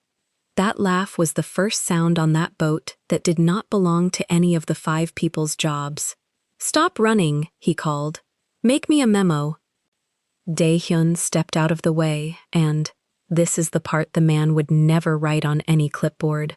Dae-hyun turned his body to the rail and let the 2 of them pass behind him without watching. 34 years old, scar over the eyebrow, earpiece in, and he gave them the 4 seconds. He gave them the corner. Mi-suk abandoned the pear tray entirely and followed them at a fast waddle as far as the deckhouse, one hand holding her apron down against the wind, calling out warnings in Korean that nobody obeyed. "Watch the cleat. Watch the hatch. Aigu, the child is going to break her head open on a 200 million won boat." "The cleat," Celeste shouted back, in Korean, mid-stride. "I saw it at 9. She saw it at 9. Han repeated to himself, delighted, from the wheelhouse. She went up the 2 steps to the bow. The bow was a mistake, and she knew it 2 strides in. It narrowed. There was rope, there was a hatch, there was nowhere left. She spun on the ball of her foot, saw him coming, and did the only thing left, which was to go back down the same side she came up, right past him, close enough that his hand brushed the satin and closed on air. "Too slow," she said. "You're going to fall. I've been in heels since 6:47 yesterday morning. This is the safest I've been all week." She made it to the stern. The stern was where the deck stopped. Wet from the swim platform, salt slick, and behind it, the wake going out white and enormous toward a coastline 22 kilometers away. She hit the wet patch with her right heel, and her whole leg went out from under her sideways. His hand closed around her wrist. Not the arm, not above the elbow, not in front of 11 people in a corridor. The wrist, palm up, thumb across the pulse, and he braced back on his heel and took her entire weight for the half second the deck was trying to have her. She came upright, hard against his chest. Neither of them moved for 3 seconds. Her breath was loud. The engines were the only other thing making noise, that and the water folding over on itself behind them. "Say it," she said. "Say what?" "Whatever you were about to say when you grabbed me." He looked at her hand, still in his, and let go of the wrist, deliberately, finger by finger, the way you set something down that you have been told not to touch. Then he reached for the belt of the robe. He stopped with his hand an inch from it. "May I?" That was the whole sentence.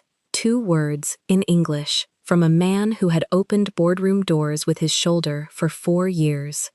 Celeste held his eyes, and gave him nothing for one beat. 2. Yes. He pulled the loose end. The knot was already half gone from the running, and it came undone with almost no resistance, and the robe fell open down the front, and the wind took the panels back off her shoulders. Red bikini, salt on her collarbone, the little gold letter pendant sitting crooked, turned around backward against her throat from the run. Kang Ji-hoon, 26 years old, president of a company with 140 people on the executive floor alone, said nothing at all. 2 seconds. 4. His mouth opened once and shut. You had a sentence, Celeste said. I had several. Where are they? Gone.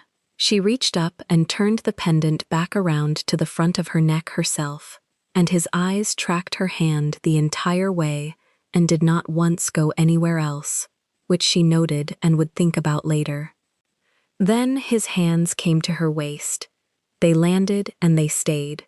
No pull, no slide, 2 hands on either side of her ribs, holding, the way you hold a rail on a moving vessel, and he took half a step in and then stopped there and waited. That was the whole thing. He stopped and waited. He was leaving the last 20 centimeters to her. Celeste looked at the 2 hands on her waist. She looked up at his face, the jaw doing something small at the hinge, the pulse going in his throat under the ink, the entire Ice Prince of Seoul standing on his own boat, completely out of moves. 22 kilometers, she said. Yes. Nobody to see. Nobody. That's not why I'm going to. She kissed him. It lasted maybe a second and a half, exactly as long as his hand on her arm in the corridor had lasted, which she had chosen on purpose.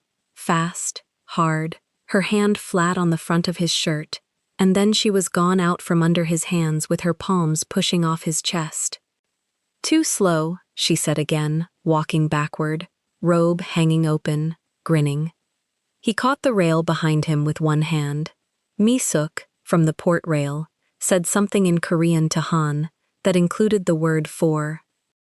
Finally. And Han turned the horn on for a second blast and thought better of it halfway through, so what came out of the wheelhouse was a sort of strangled honk that made all 5 of them look up. Sorry, Han said, to the sea. Ji-hoon put his fingers against his mouth, briefly, and took them away. That was the fastest thing that has ever happened to me, he said. It lasted a second and a half. I'm aware. Are you? Celeste tipped her head. Think about it later. He already was. She watched him do the arithmetic on his own face and decide to keep the result. You should see me at the bar. You don't drink. I don't drink. There. She retied the robe, badly, and left it loose. 1600. You said you'd know what you were answering. That's in 70 minutes. 68. So you are. Looking at the watch, he pulled the sleeve back down over it. The wind swung north at 3:40, exactly as Han had promised, and by 5, the light had gone long and orange across the water, and the temperature dropped enough that Celeste put the robe on properly and sat with her feet up on the bench cushion on the shaded side. Ji-hoon called Ryu Min-jae at 4. It took 11 minutes. He came back out and sat down across from Celeste with his phone face down on the table and did not pick it up again. She has 2 drafts, Celeste said. She always has 2 drafts. Which one did you tell her to hold? Both. Mi-suk brought tea, took one look at the 2 of them, and went back down the steps without saying a word, which was itself a review. For 20 minutes it was almost easy. He asked her what the pendant was, and she told him it was the first letter of her grandmother's name, bought at a mall kiosk in Chicago for $19 when she was 15, replated twice. He said $19 was the best performing asset on the boat. She said that was the closest he'd ever come to a compliment, and he should sit down before he hurt himself. Then he said, There's something you need to hear before we anchor. The sun was on the water. She put the tea down. Say it. In March, Ji-hoon said, we intercepted a message. We. Dae-hoon's people. A group that has been circling Baekjin since my father's estate closed. The group Im Gyu-sik used to take money from, before it was expensive to. He turned the phone over, then face down again, and left it. The message named an entry point. A person close to me, with access and no protection. Celeste sat very still. Say the rest. It named you. The engines idled. Somewhere below, a pan touched a burner. When in March, the 11th, March 11th, she said it slowly, the way she read a manifest. That's 5 months ago. Yes, 5 months. Celeste stood up. She walked to the rail, put both hands on it, and stayed there with her back to him for 4 seconds. Then she turned around. The photographers. 4 this year. 3 of them after March 11th. The car to the south exit on Wednesday. I already knew why the man was there. You worked it out from a bus lane in 40 minutes. Something moved across his face and got controlled. I have never been more frightened of anyone in my life. And the closed session. That is a separate thing, and I still can't tell you until Monday. Don't. She lifted one hand off the rail. Don't put a wall in the middle of a sentence and expect me to walk around it politely. He took the hit and stayed sitting, which was, for him, the equivalent of standing up and shouting. So March 11th, Celeste said. March 11th you learn there's a group that has written my name down, and on March 12th, what did you do? I moved your parking to the basement level under the security desk. I had Dae-hyun start the reports. I changed the routing on your building pass so it stops logging to the shared directory. I put a second man on the lobby between 7 and 9. Uh-huh. I had the visa office contact reviewed so nothing about your status could be pulled by a journalist. Keep going. I stopped taking you to Osaka. That one landed. Celeste's jaw shifted. You told me the client asked for a smaller party. The client asked for a smaller party. I asked the client to ask. So that's 4 months of me thinking I got dropped from the trip because I wasn't good enough for the room. You were the only person who should have been in the room. Then why didn't you tell me? It came out of her at a volume that made Han's shadow appear in the wheelhouse doorway and disappear again.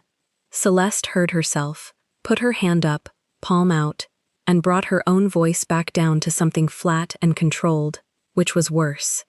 No, she said. That's the wrong question. I already know why. You didn't tell me because if you told me, I'd have said no to some of it. Some of it, yes. All of the good parts of it. She came off the rail and stood in front of him. Kang Ji-hoon. In March, a group of men wrote my name on a piece of paper. Mine, not yours. My name, my visa, my mother's phone number in Chicago at midnight. And you took that piece of paper and you made every single decision about it, by yourself, in a room I wasn't in, for 5 months. To keep you out of it. I was. Already. In it. Her hands opened. That's what the paper said. You didn't keep me out of it, you kept me. Uninformed inside it. There's a word for a woman who's in danger and isn't told. It's not protected. It's bait that trusts you. His head went back an inch. Ask me the question you never asked, she said. Silence. Ask it. Would you have stayed? That's not the question either. Celeste's voice dropped. The question is, Celeste, are you willing to take this risk? 5 months, 22 weeks. You had it in a car, in an elevator, in every one of those Friday nights when the floor emptied out and it was you and me and a stack of board packets, and you never once turned around and asked me if I wanted it. On the 11th of March, I was at my desk until 9:40 at night, she went on. I remember it because the heating on the east side broke, and I worked in my coat. You walked past me twice. Twice, Ji-hoon. Once with the folder and once without it.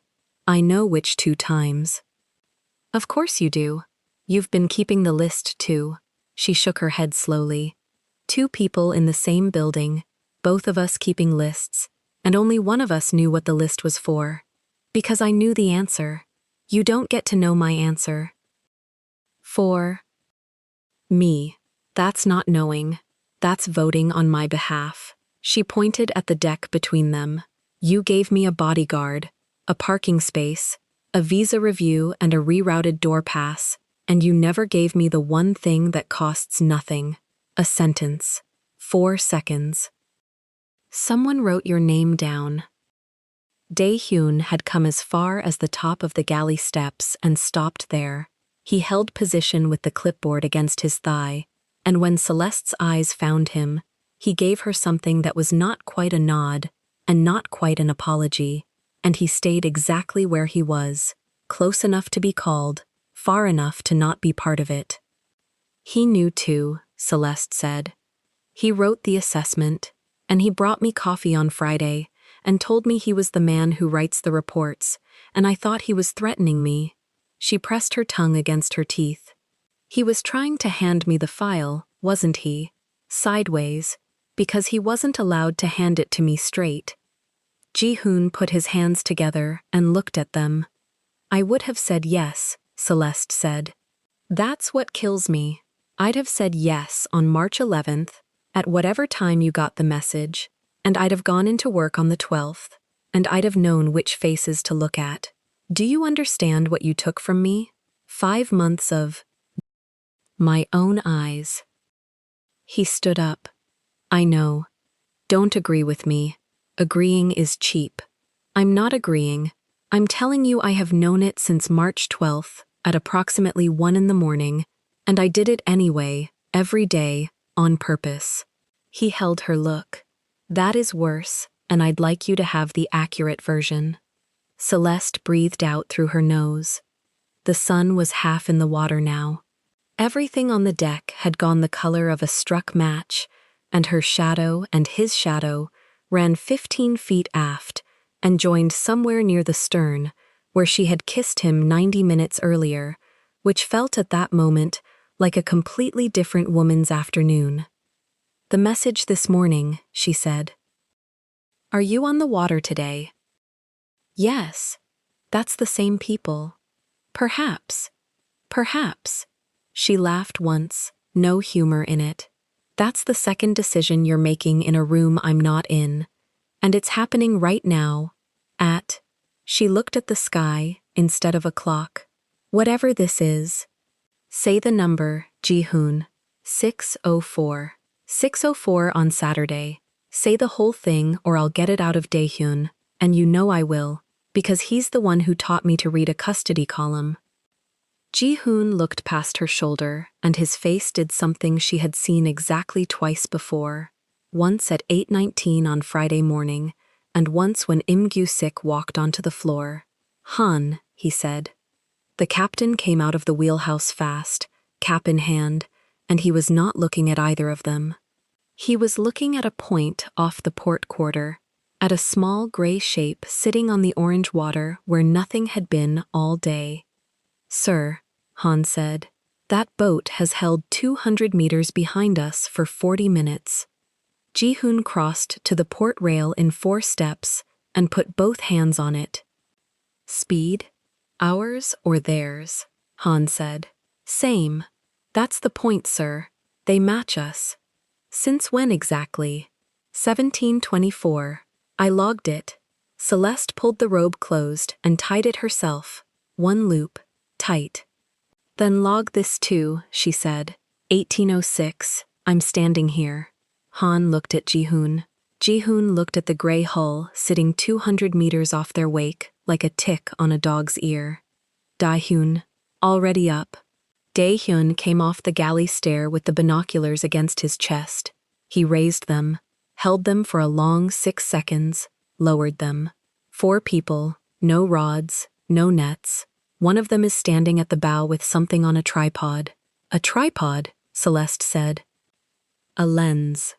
Nobody moved to the cabin. The sea did that thing where it goes quiet exactly when you want it loud. Captain, Ji-hoon said, take us northeast. Wide, then hold. Han was already turning. Northeast, wide, hold. If they follow that, they're not lost. The engines changed pitch under the deck. The wake swung. Celeste watched the gray boat, and the gray boat swung too. 40 seconds later, exactly the same arc, exactly the same distance. There it is, she said. Ji-hoon turned to her and started a sentence with his hand out. Go below. Take the aft cabin, the one with... No. Celeste. You want me in a room with no window while 4 men with a camera drive circles around me. She kept her voice level, which cost her something in the jaw. You will not put me in a box and call it a roof. They are 200 meters off my stern, and I'm the one they're photographing, so I get the information first, then I choose the room. She stepped past him to the rail, so she was standing where he was standing. That's the deal. You already spent 5 months on the other version. He held the rail. His thumb went white on it. Then he let go. Dae-hyun, tell her everything you have. Dae-hyun did it flat, the way he wrote things down. Small charter hull, the kind you rent by the half day out of a marina 3 inlets south. No registration visible from this angle. No approach, no radio hail, no acceleration. 42 minutes of a boat doing nothing but staying exactly where it could see. They're not here to board, Celeste said. They're here to get you and him in one frame, Dae-hyun said. One frame kills the denial before it's written. And the caption's already been written since 2:34, she said. All they need is the picture. Mi-suk came up with a tray and stopped halfway when she saw the rail line of them. She set the tray on the bench anyway. Tea, 3 cups, because she counted the ones who would drink it. How long can they stay out here? Celeste asked. On a half-day charter? Han called down. Fuel says another 90 minutes. Then they turn or they swim. So they're on a clock. Everybody on water is on a clock, miss. Celeste took that and put it somewhere useful. 90 minutes was a shape. 90 minutes meant whoever paid for that hull had bought a window, and a window means a plan, and a plan means a person who wrote it down at a desk. Celeste turned and put her back to the sea. Han, she said, who books the berth? The office, Han said. Not me. Which office? Ji-hoon answered before Ji-hoon could. Facilities. The slip assignment goes through facilities, then transport, then it lands in the executive scheduling folder for the weekend packet. Say that again slower. Facilities. Transport. Executive scheduling. 3 desks, Celeste said, and the weekend packet went to 11 people at 4 o'clock Friday, and the slip wasn't in it, because I registered the distribution myself and I read every page. She was walking now. Small line, 3 steps and back. So the boat isn't in the packet, which means whoever wanted it had to pull it from one of the 3 desks. 4, Dae-hyun said. Marina office keeps its own schedule. Any corporate badge with a transport code can request the day sheet. Celeste stopped walking. Any corporate badge. Any. Yuna's secretary carries a corporate badge, she said. Contractor tier. She's on the vendor list from the gala. Ji-hoon's head came around. He asked me, Celeste said. 16:52, Friday. Came back upstairs alone with a card he never intended to leave, asked me about the marina, and left without a confirmation. I reported it to Dae-hyun before I went home. She did, Dae-hyun said. I wrote it down. He didn't get a yes from me. So he got the day sheet instead. She took her phone out of the robe pocket and turned the screen to Ji-hoon. And at 14:38, he asked me the question he already knew the answer to. because a day sheet gives you a slip and a time, not a person. He needed to know if I was on the water. Not the boat, me. Park Sang-woo, Ji-hoon said. Say the whole thing, Celeste said. It's better when it's said whole. Park Sang-woo pulled the Marina day sheet on Seo Yuna's instruction and sold my position to 4 men with a lens. Han whistled once through his teeth from the wheelhouse door and went back inside like a man who'd heard something above his pay grade and wanted to be honest about it. Ji-hoon picked up his phone from the table, where it had been lying face down since 4 o'clock, and turned it over. Ryu Min-jae, he said, when she answered on the second ring. Then, in Korean, fast, kill the engagement, tonight, not Monday. On the record, my name attached, no anonymous source, no spokesperson language. A pause. Yes, I know what that cost the Seo family. Send it anyway. He listened for 11 seconds. Celeste counted them, because she counted things. And the second one, his eyes came up and stayed on Celeste while he said it. Hold, not because I'm unsure, because there's a person in it who hasn't agreed to be in it yet. He ended the call. There's a second statement, Celeste said. There are 2 drafts. There have been 2 drafts since Friday at 5. What's in the second one? A relationship, confirmed, ongoing. He put the phone down. No name. No name. Not until you write the line yourself, or tell me to burn it. The gray boat held its 200 meters for 11 more minutes, and then, at 18:31, the bow came around, and it ran south, and got small, and stopped being a shape at all. No attack, Da-hyun said, watching it go. They didn't want a body, they wanted a photograph. They got neither, Celeste said. They got a boat that changed course, he said. Somebody will write that. Then somebody will write it wrong, and there'll be a statement out before their editor wakes up. She surprised herself with how steady it came out.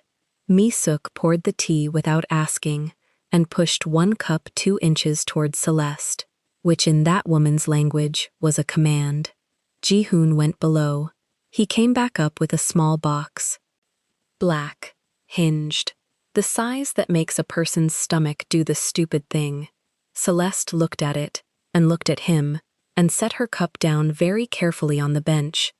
No, she said. You haven't opened it. I'm telling you no in advance, so you don't waste a good moment on the wrong object. Open it, Celeste. She took it. Hinge, stiff, new. She opened it with both thumbs. Inside, on gray felt, sat a key card and a brass key on a ring. The card had a strip and a number. The number was her employee number. She held it up to the last of the light. Executive floor, she said. West corridor. Room 3811, Ji-hoon said. The corner office. It's been empty since March. March? Since the 12th. She closed her hand around the ring. The metal was cold and stayed cold, which was somehow the part that convinced her. For 2 years and 4 months, she had walked past that door 11 times a day, carrying somebody else's coffee. She had opened it twice, both times to let cleaners in. Whose office was it? She said. It was going to be a second conference room. I stopped the requisition in March and left it empty and told facilities it was a storage hold. You've been sitting on an empty corner office for 5 months.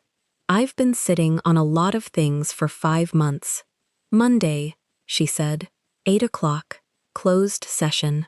Assistant Director, Executive Operations. He said the title like a man reading it off a page he'd written 11 times. Reporting to the board through the president's office. Not to me, through me. Through. There's a difference, and I made sure the language holds it. Say the rest. The board approved it Thursday afternoon. The Monday session isn't the vote. It's the minute. The item has to be read into the record, with the initiating officer in the room, Article 11, Clause 4, which you already knew because you memorized 400 pages on a subway. Something moved at the corner of his mouth and he put it away. I entered your employee number because a name in a locked field becomes a rumor. A number becomes an item. And you let me sit with that for 2 days. Yes. Knowing what I concluded. I knew exactly what you concluded. You told me on Friday at 7:46, and I let you keep it. He held her eyes. That's the second worst thing I've done to you, and it's on the same list as the first. Celeste turned the key over. On the underside of the fob, 4 characters stamped small. What supported it, she said. The approval. What did they read? He looked at Dae-hyun. Dae-hyun set the clipboard down. 90 days, he said. 12 reports. Incident response times. Error interceptions. 3 vendor disputes you closed before they reached council. The March footnote you deleted instead of putting your name on. And the Tanaka file. He paused. The recommendation on page 1 is 1 sentence long. I wrote it in Korean and English so nobody could hide behind translation. What does it say? If this floor loses her, it loses 11% of its function and does not know it yet. Celeste breathed out through her nose. It came out shaky at the end, and she let it. You could have handed me the folder Friday over the coffee. I brought you the coffee, Dae-hyun said. You were supposed to open the folder. It was under executive lock. You had a key. I know I had a key. That's why I didn't open it. She looked at him hard.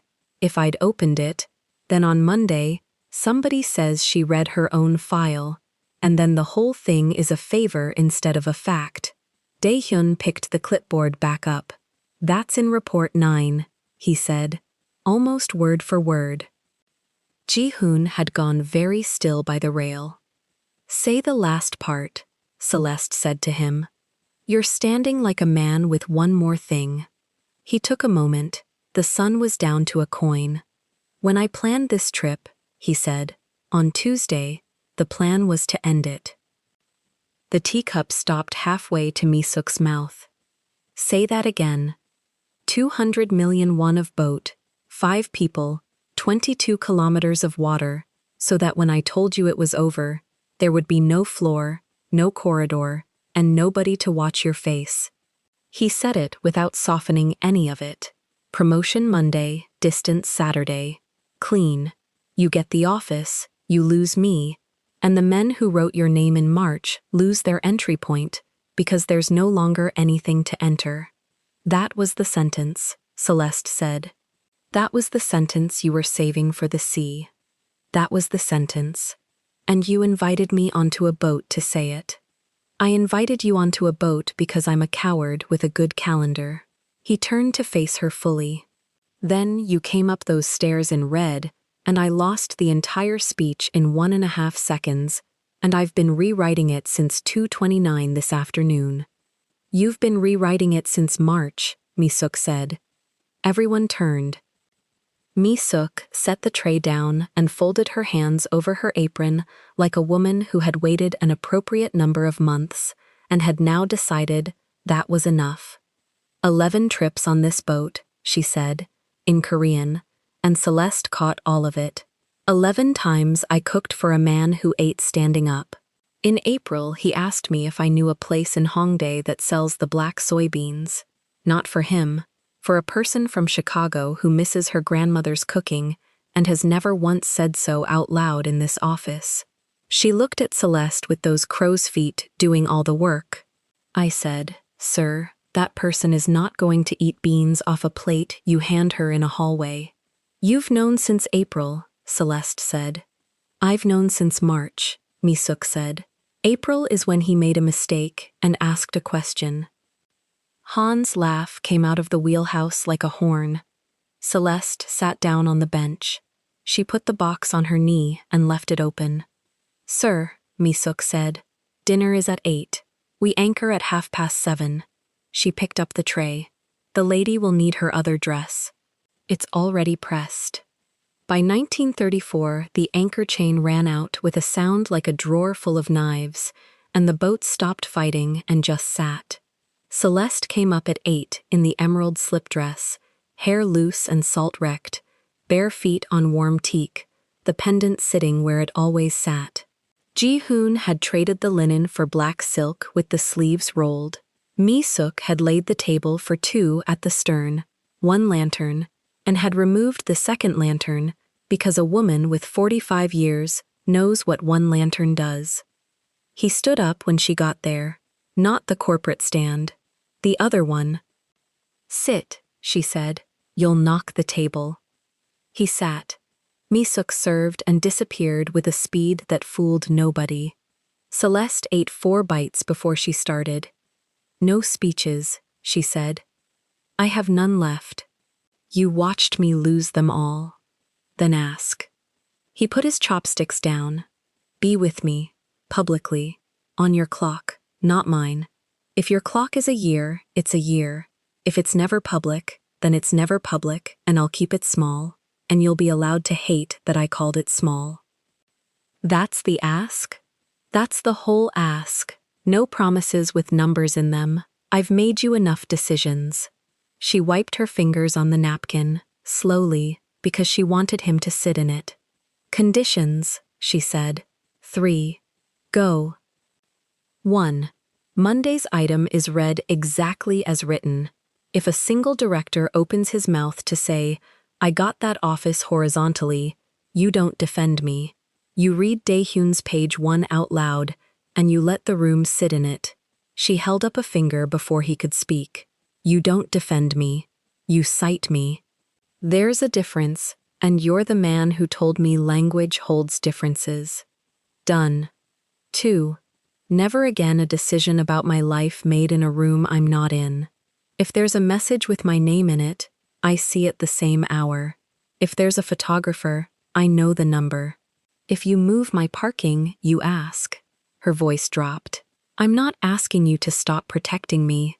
I'm telling you protection I didn't choose is a collar with the tag turned around, and I've worn it since March without knowing my own neck size. He took longer with that one. Done. 3. She looked at him. The next time you're afraid, you say the word afraid out loud on the day you feel it, not 5 months later on a boat. That one's harder than the other two. That one's the only one that matters.